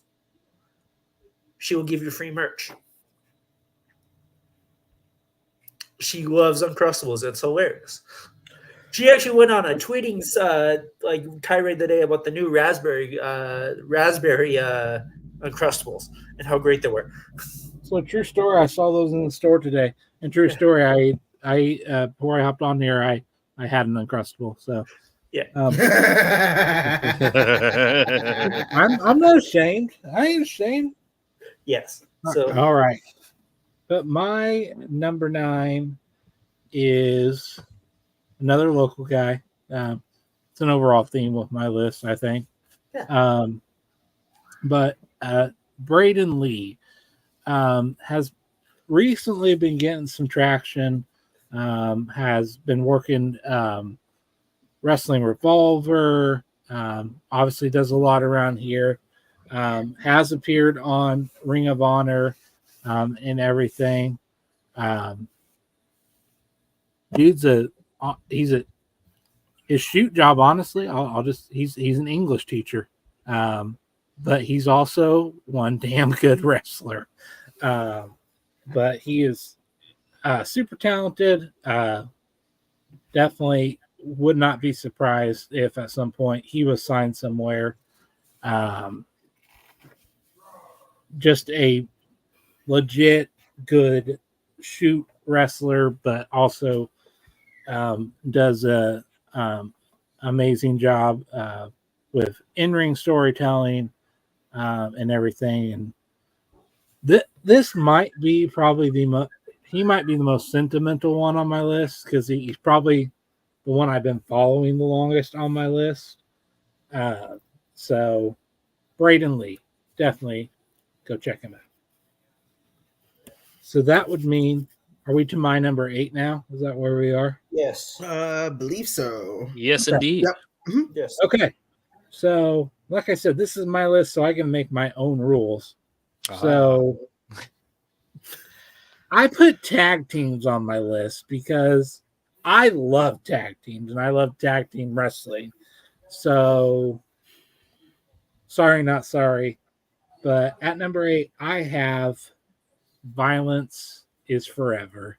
Your current GCW tag team champions. If you are not familiar with Violence is Forever, I feel sorry for you that you live in a world where you have not seen them wrestle or seen their entrance. It's in your head, someday. No, but you didn't know y'all were getting a show tonight, but Violence is Forever. Kevin Q and Dominic. Oh my gosh, they are so freaking good.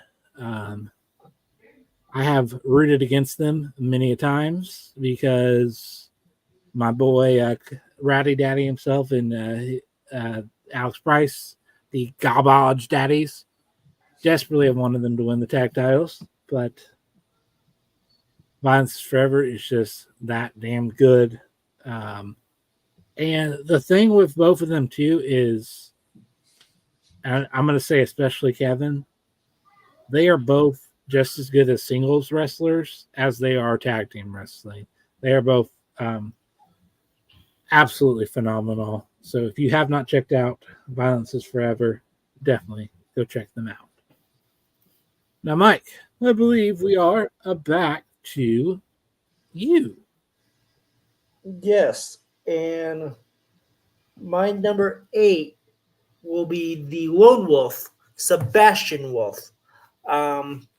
He is a phenomenal technical wrestler who comes from, forgot what the name of his tribe is, but he's Native American. He comes from Canada, but he wrestles in the Washington and Oregon area for Defy Wrestling quite a bit. Again, great technical wrestler. Can brawl also, and a really nice guy. He met him twice.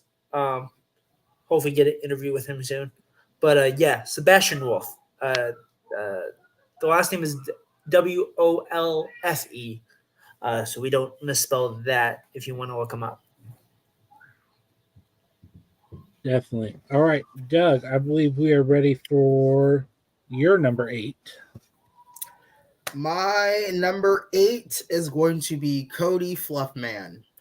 If you don't know who Cody Fluffman is, he is one half of a tag team called the Buff and Fluff Connection with Sean Legacy. And if you don't know who Sean Legacy is, he was one of the security guards on this past episode of Monday Night Raw. So Cody Fluffman is also a part of the Savannah Bananas. If you don't know what they are a baseball team that throws their opponents off by twerking and dancing, and then in the middle of you going, what? You get a ball thrown at you. But Cody Fluffman is such an energetic big man. His entrance is wildly entertaining. He comes out to whoop, there it is. Whoop, there it is. Awesome. And soon as he came out, he completely skipped the entrance ramp and went straight for the crowd and just giving everybody high fives and dapping people up with the championship belt. So, like, he's really, really entertaining. But again, he's a really good technical wrestler for a big guy. And I props to him for just bringing that type of energy, but at the same time, bringing the pain. So you might think he's a happy-go-lucky guy, but you hit him hard enough and his facial expression changed. Well, you're cooked. But that's my number 8. Love it. All right. I believe we are to you, Mr. Mars there, for your number 8 and number 7 pick. Well, Doug, we share probably one brain because I have one of your picks on here. I also have Sydney Akeem for my number 8.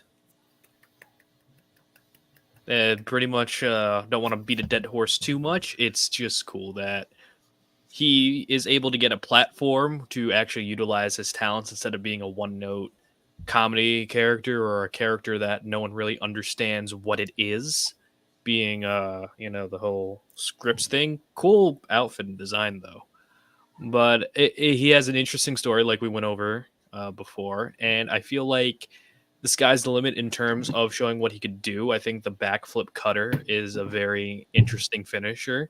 Not like the Soruka cutter, even though that's amazing as well, but just like having that much body control in general. And I Mhm. feel like he can not only do the flippy stuff that people either criticize or really like, but I think he can have the ability to have a unique style that we haven't seen thus far. So I think Sidney Akeem is one to watch out for in the independents. Most definitely. And you're number 7. Number 7, this man is making history since hitting the independent scene. And I think the sky's the limit, and I think the world of this person as well. I think number 7 is going to be Mustafa Ali for me. Just recently wrapped up with TNA. Also was on the cover of PWI as well for one issue. And he's just been doing great quality work. And no matter what he was thrown at, like prior in WWE, he tried to make the most of it. I know we like to poke fun at Retribution. We like to poke fun at all the other gimmicks, but people forget how good and how talented of a wrestler he is, and actually performing during holidays such as Ramadan, where you got the fast for majority of the day and still look that great and still perform that great as well. And I think it's just supremely underrated that he is honestly having one of the best runs in 2024. And I don't think he's getting enough credit for being an impact on the indies thus far, no pun intended. But I really do think that he's one to watch out for. I could see him doing some stuff in New Japan. I could see him doing some stuff in AAA, CMLL. And honestly, I think he has a big and bright future ahead of him. And honestly, I think he is one to look out for in 2025 and beyond. Yes.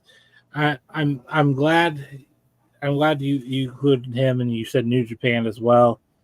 I'm dying for him to be in a Best of Super Juniors. Like, please get him in a Best of Super Juniors. Like, yeah. If New Japan was to go all in on, because there's a lot of Super Juniors out there currently that do now have the flexibility to come over. Now, I know we have to have New Japan roster, but you could have Mustafa Ali, Ricochet, Speedball, all these dream matchups in one Super Juniors. Please. I don't ask for that. I've been good this year.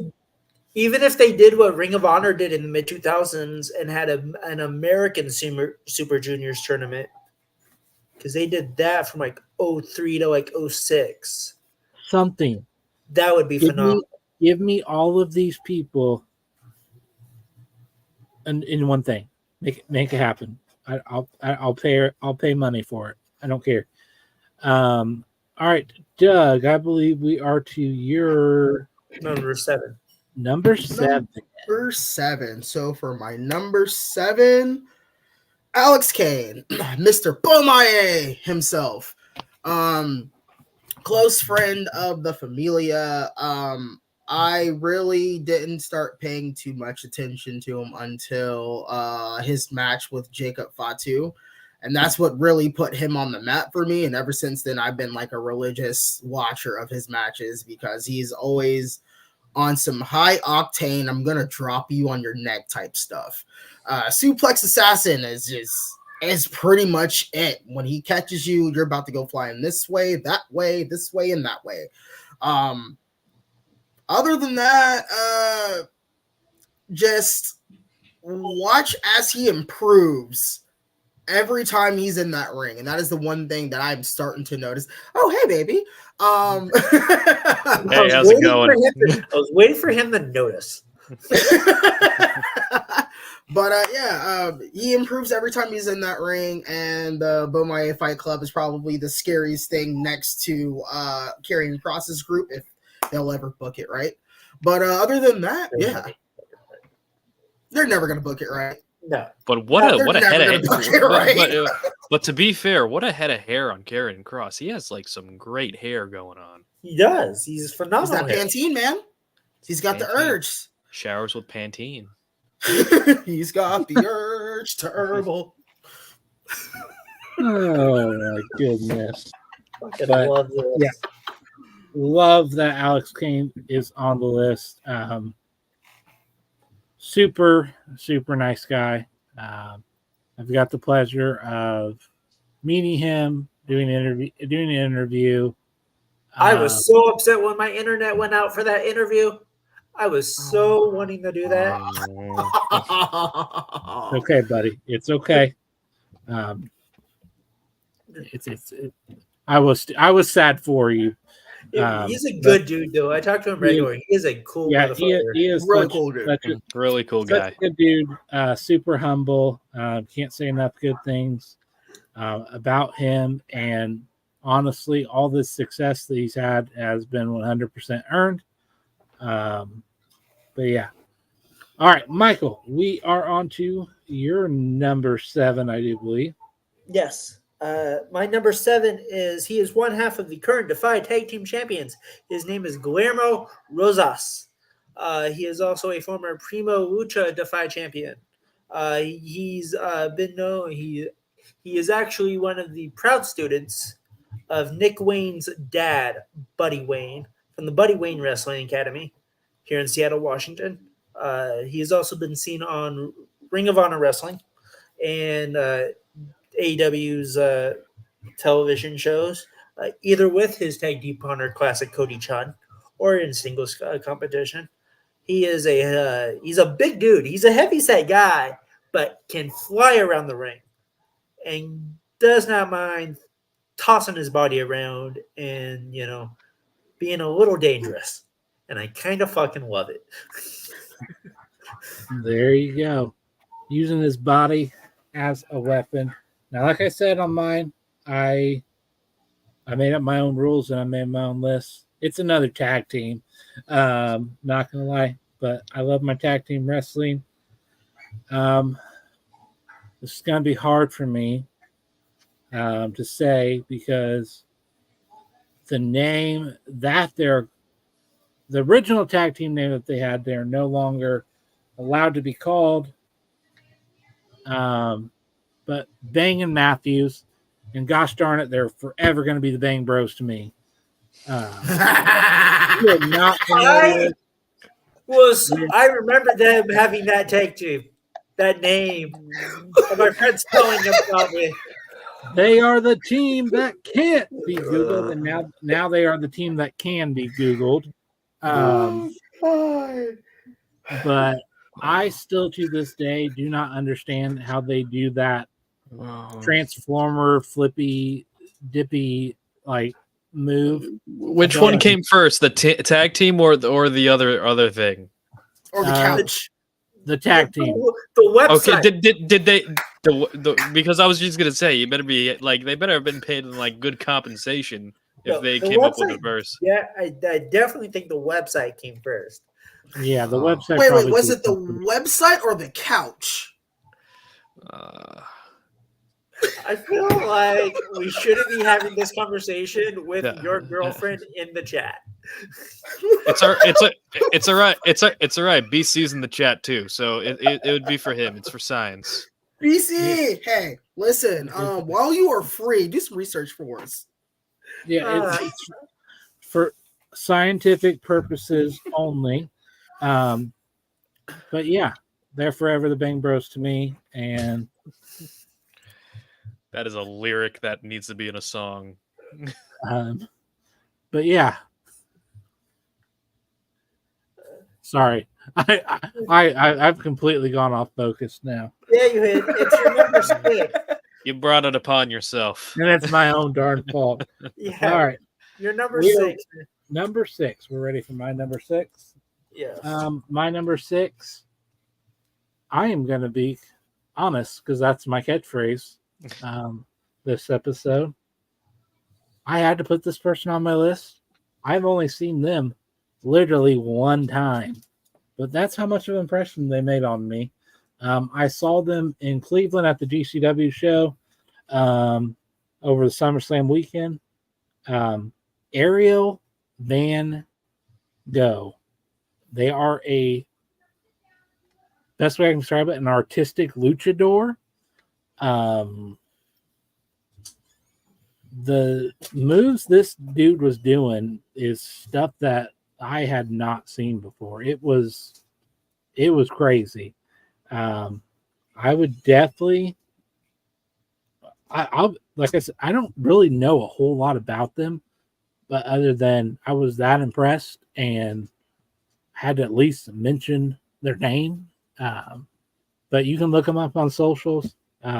Ariel Van Gogh. I would highly recommend checking them out.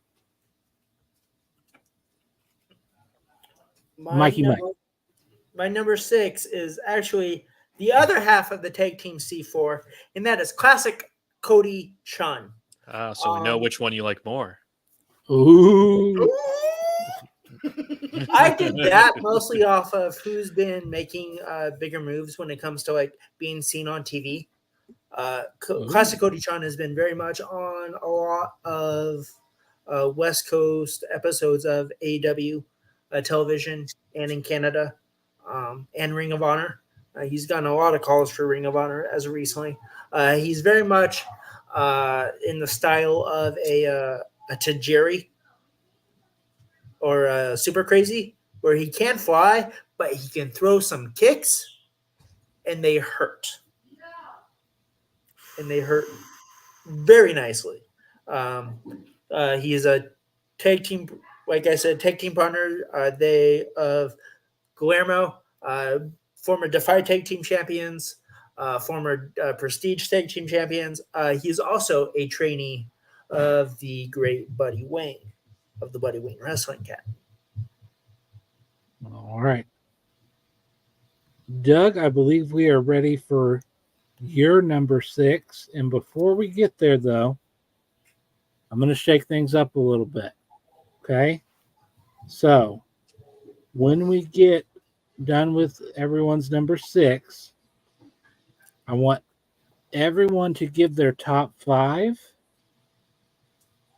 So once we come back to you, Richie, when you get to your number 5, just go ahead and do your top 5, and that's how we'll close it up. If that makes sense. So Doug, when we come back to you for your number 5, just go 5, 4, 3, 2, 1. If that makes sense. Right. Yeah. So we're on number 6 currently. We are on number 6 currently, and then we'll go to Richie, and then he'll go through the rest of his list, and then we'll come back to you, and you'll go through the rest of yours, and so on and so forth. So my number 6 is, I'm probably gonna butcher this name, so forgive me, everybody. Hijo del Vikingo. Yes, Elio del Vikingo. Vikingo. The Kingo. Okay. Dude is he just self-explanatory when you see him wrestle. Dude is an absolute unit.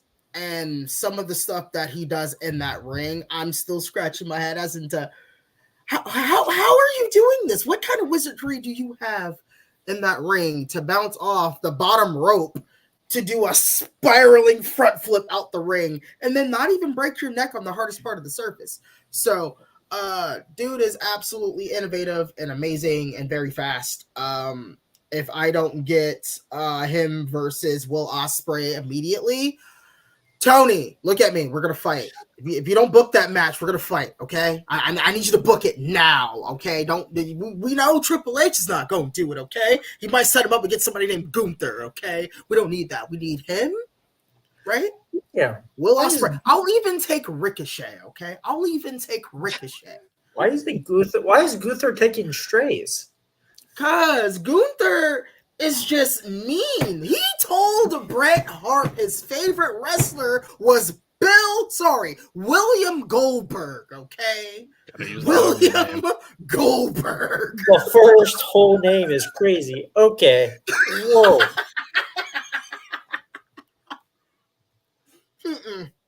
See, Richie, is he usually this unhinged? Nah, this is him calm. Okay.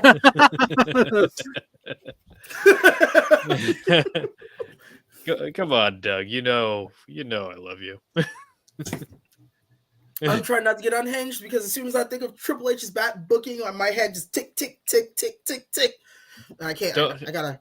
Doug, do you want me to go all group chat today and talk about the Adam Cole MJF promo? Oh, I I saw his tweets about that situation. That joke made me so bad. I'm gonna go fight evil with leave. All right. Okay. And he did. All right. So my number 6, you know him, you love him. It's Effie. Now, who doesn't love Effie? Love Effie. Well, Alley Catch at this point. Alley Catch doesn't. Yeah. Yeah, semantics. But That heel turn was brutal. yeah, but Effie, very unorthodox, created his own persona and pretty much took over the indie scene for a while. It was almost, I won't say it's like Danhausen-esque, but it's pretty close in Downhausen. But it's really cool how like somebody can like create their brand and kind of like morph that persona from there and branch out into other things, because I believe he also does a podcast as well. He does. And So- the TikTok clips are amazing. He Yeah, talks so- so much shit. So Effie is my number 6, and now we're gonna go for the top 5. Are you guys ready? Yes, sir. I'm ready for the top 5. All right, I'm gonna put some Creative Pro kind of approval for my top 5. It is Bobby Orlando. Now, if you guys don't know who Bobby Orlando is, he was part of the Shook crew, which also featured Max Caster. And Bobby Orlando is the goatest of all time. And what he does, he brings a stuffed goat with him to the ring, while he is also kind of like a party boy. He has a great elbow drop, and he takes phenomenal bumps. And I would dare say that we are going to see him more in the future. My number 4 is Calvin Tankman. Dude is a beast. And the guy is so physical with his moves. Everything's believable. And even though like his size, I think people like would put off a lot of people, I think he can like work around that as well, because he's very athletic, he's very mobile, and I honestly think the sky's the limit for him. If you like Deadlock Pro Wrestling, I recommend you check his stuff out. Number 3, I feel like I haven't gotten a female on my list in a while, so I have Maki Ito. You know, we saw her on a couple appearances on AEW. We see her as in GCW currently. She's a current champion there, I believe. And she's just immensely entertaining, and I feel like it's like something different, this J-pop star turned wrestler. And it is a fun comedy gimmick. She's a K-pop star? Yeah, like she was J-pop for a while. I did not know that. Yeah, she was. Fire. She's a legit singer. Yeah. That's fire. I did not know that. That's So cool. she was a singer before she transitioned to wrestling. So that's why it's like when she's singing and it sounds pretty good. That's why. Got pipes. Yeah. So that's my number 3. So my number 2 is a Michael. No, I can't read my own thing. Michael Oku. Now, if you're not sure who Michael Oku is, he's basically what people are dubbing the second coming of Will Ospreay. And so much so is when they were in PW Revolver, I believe, and this is when Ospreay got signed by AEW. The crowd started chanting, "Tony Khan, you signed the wrong guy." And this guy is still young, still being innovated, and basically, I think with some fine tuning and more people recognizing who he is, I think again, no pun intended, sky's the limit. And my number 1 top independent wrestler, I have to go out on a Long Island guy. It's Matt Cardona. He's the indie god. You can't go higher than God. He is the indie god. And what works with Matt Cardona, we hear so many people who leave WWE and then kind of do the same thing after they leave WWE, but on the independents. Very rarely do we get somebody completely reinventing themselves and getting some different character and different buzz around them. And Matt Cardona was that guy. He brought a lot of attention with him on the indies, being that independent wrestling star. And leaning into the WWE-esque persona, where it's like he was a superstar and now he's belittled himself to the indies, and just rebranding that way by creating the GCW Universal Championship. Now he's the general manager of GCW. Just an all-around entertaining character where it's like this guy not only revolutionized WWE with social media, he revolutionized independent wrestling, and this is how you should be portraying yourself as an independent wrestler. And who knows if he's going to go back to WWE or AEW, if that kind of persona would fit in that kind of context. But who knows? I think Matt Cardona is a good blueprint for other independent stars to try to separate yourself from the pack, and also a representation of people who leave WWE and AEW, where the independence is not the end of the career. It could be the beginning of a new career. Most definitely a solid number one. All right, Doug, I am ready for the Wizards top five. All right. So for number 5, I got Mila Johnson. She's a new indie wrestler. Met her on TikTok through Chrissy. I've been peeping some of her matches she has on YouTube. Not bad at all. For a starter, she's pretty darn good. Bright future ahead of her. So if you have not heard of Mila Johnson, definitely look her up. For number 4, I got Sean Legacy, who is the other half of the Buff and Fluff Connection. He is the buff in the Buff and Fluff Connection. Dude can go. He's currently world champion on there's another local promotion we have here besides the VPW, Phoenix Pro Wrestling. We have 2 indie promotions here, Viral Pro Wrestling and Phoenix Pro Wrestling, and he's the Phoenix Pro Wrestling world champion currently. Very, very, very physical, but very technical as well. So look him up if you haven't known anything about him. Number 3, I have Miss Ericademia, the first female graduate from the Palmetto Wrestling Academy. She's South Carolinian, a very, very new local to the scene, and she has a lot of energy. And with that, the anime My Hero type feel she's going with, absolutely love it. Number 2, I'm going to go with the Carolina Reaper, Jackson Drake. He's also a local wrestler. He is a bit of a jerk. He's a bit of a jerk. I was sitting in front row when he came out, and he looked at this old lady, and she was booing him. He's like, "You boo me again, I'm going to smack the dentures off your mouth." Like, whoa, Brody, you're a heel. Did he do it?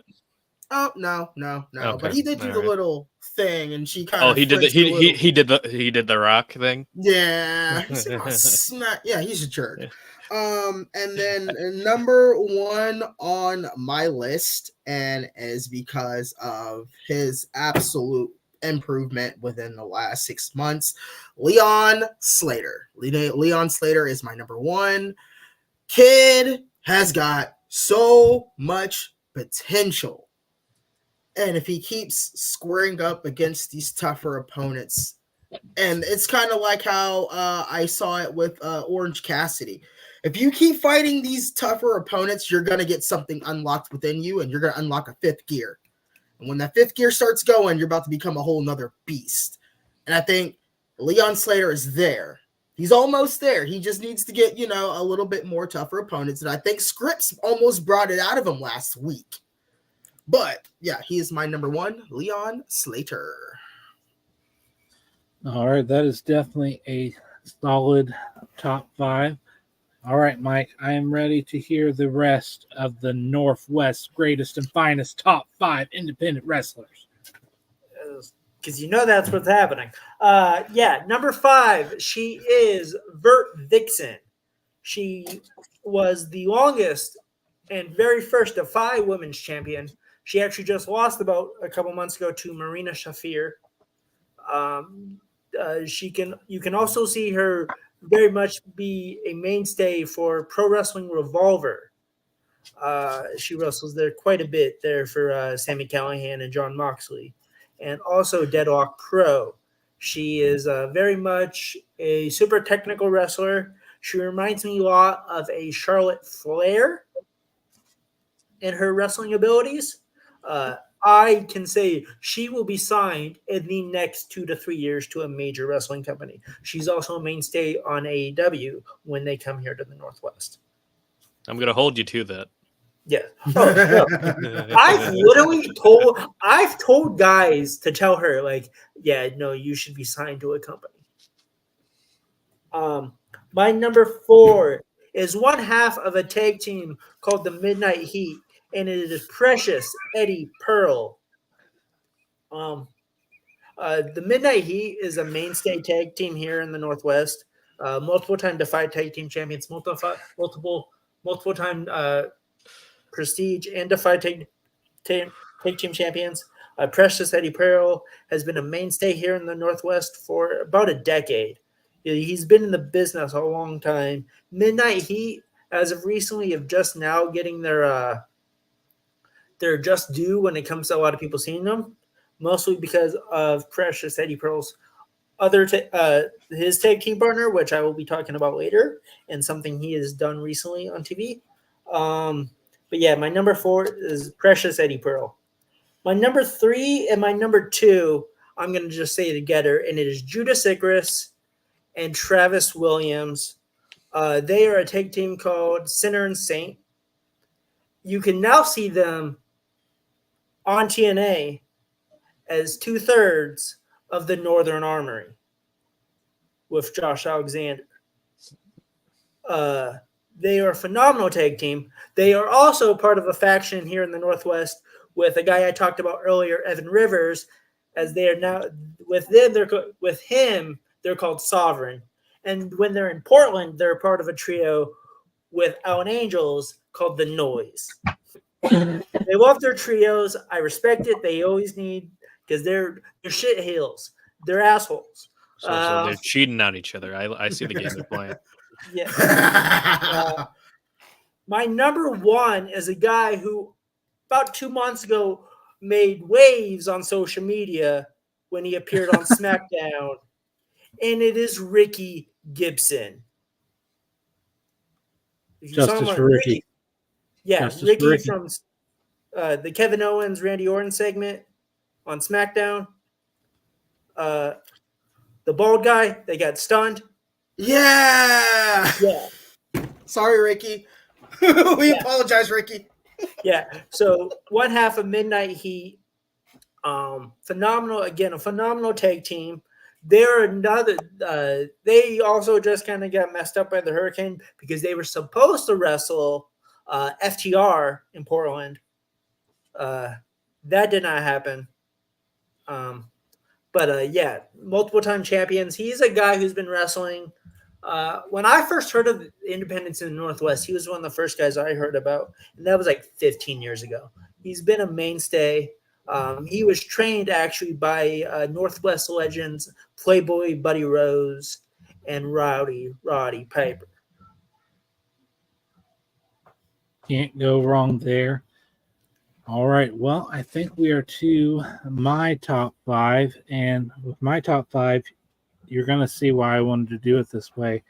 Because most of my top 5 was on XLJ's list as well. At number 5, I had Jake Oman. He was on XLJ's list as well. Local guy in the Midwest. Super talented. He was the guy we talked about, had the match with Matt Riddle at Squared Circle. Just super technically sound wrestler. Number 4, I had Calvin Tankman. He made my list, XLJ's list, Richie's list. I think, Mike, did you have? No, I can't remember. I didn't have them, but Doug did. Everyone but me had them. Yep. Hey, it's okay. It's okay. Hey, you did your thing. You stuck with the Northwest. I did. Most of mine are Midwest. So, but yeah, we talked a lot about Tankman. He is just so freaking good. Like Mike said about Vert Vixen, 2-3 years, no doubt in my mind, he's signed to a major company. no doubt in my mind. Number 3, I have Lord Crew. We talked about him earlier. He was on Exogenesis as well.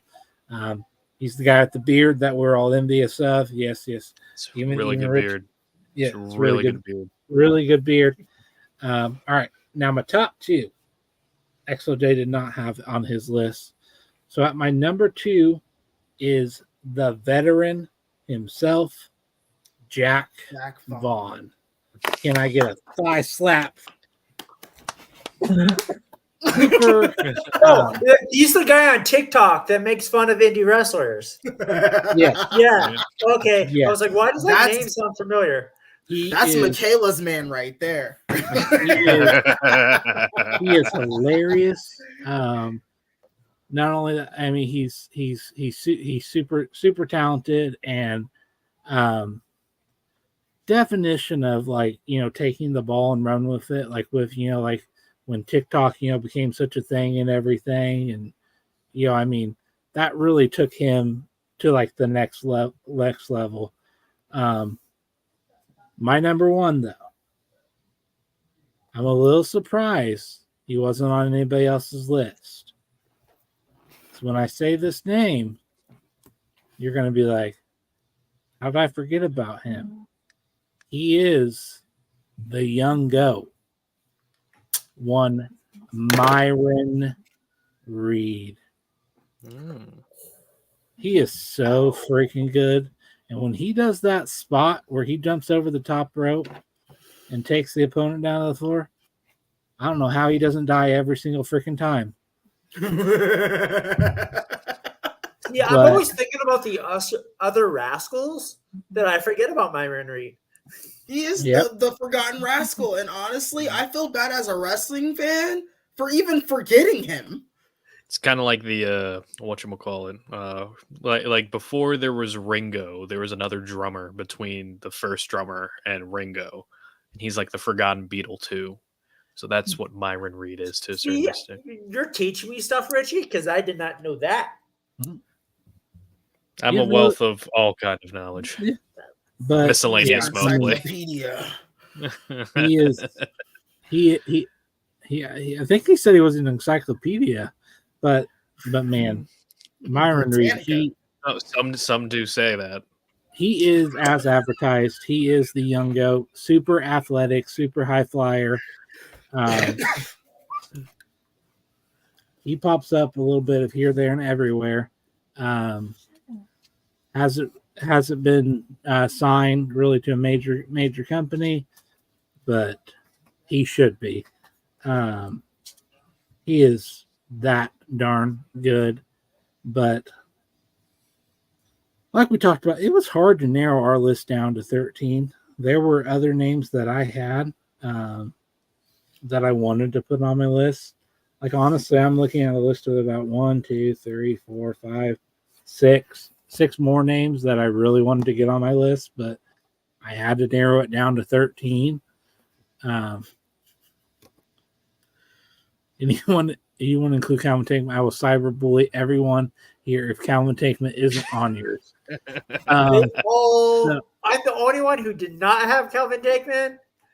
Don't shoot me.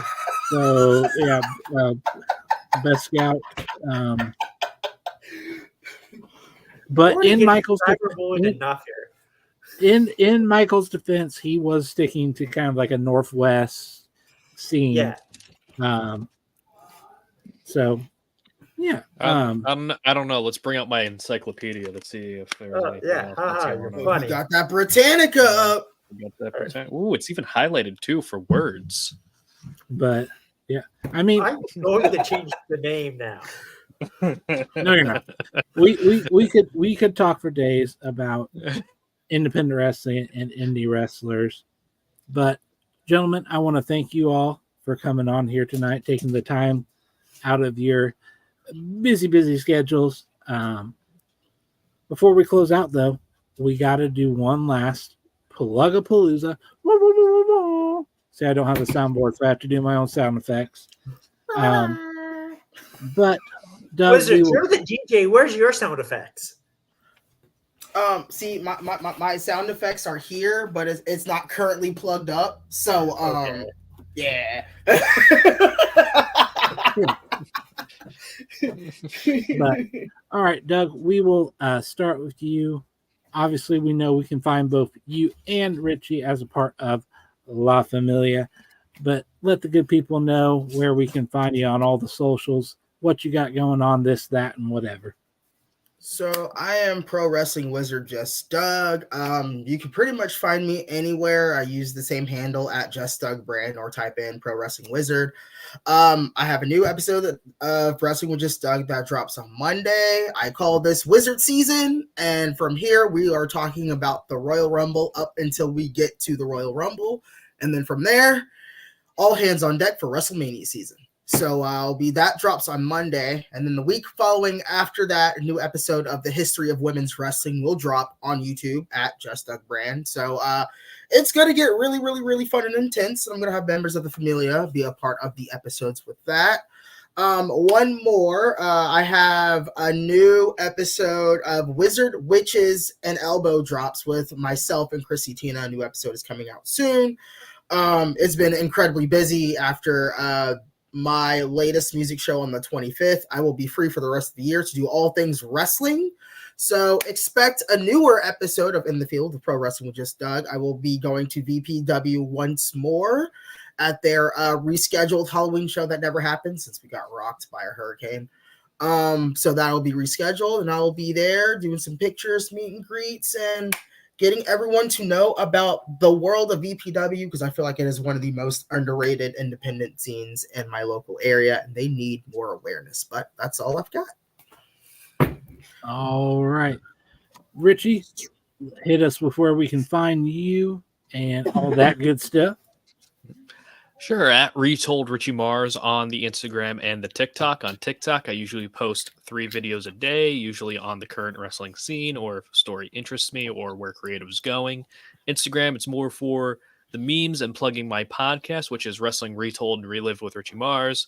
I'm Richie Mars, if you didn't already know. It's on Spotify and on Apple Podcasts. And the concept is usually a guest is there. They pick the topic, and I research it. We just talk about it back and forth for an hour. And then there are episodes where it's just myself, and I do things, either watch-alongs where I talk about my history with the match and the history of the match in general, or also some backstage behind-the-scenes stuff from multiple different parties. Like one of my favorite episodes covering that is Steve Austin taking his ball and going home, and the reaction between the writing team, the wrestlers who were there at the time, the build-up leading to it, and why certain decisions were made to get the most clear context picture possible for that kind of podcast. So, Wrestling Retold and Relived with Richie Mars, new episodes usually every Tuesday, and on TikTok Live, usually every Tuesday. It's myself, and it's the Untitled NXT live show where I watch NXT. I do some Q&A stuff while also talking about wrestling and what's going on in NXT as well. And on Fridays, you can catch Doug and I, more often than not, on the SmackDown Live, where Doug and I are just chilling, hanging out, and talking about SmackDown and just being fans and having fun, which is shockingly the main thing apart about being a wrestling fan is having fun. As it should be. All right. And going to the Wrestle Encyclopedia himself, one Michael MJD Duplessis. Hit us where we can follow you. I was going to say, I already went. And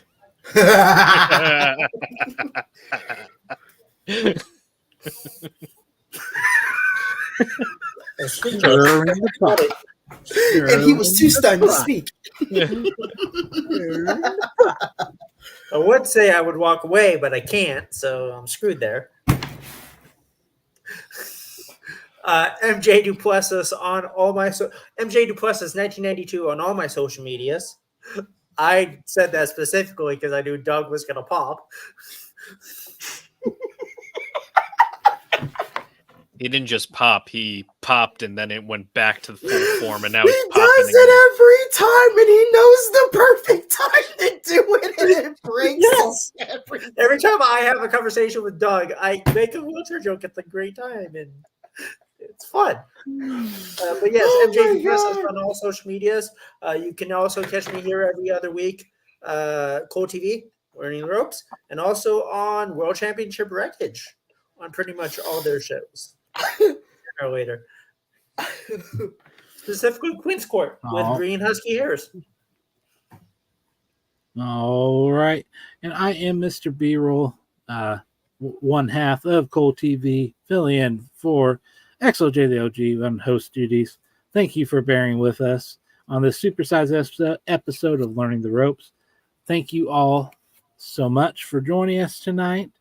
We do have some awesome Halloween content coming to you on Cole TV here in the very near future.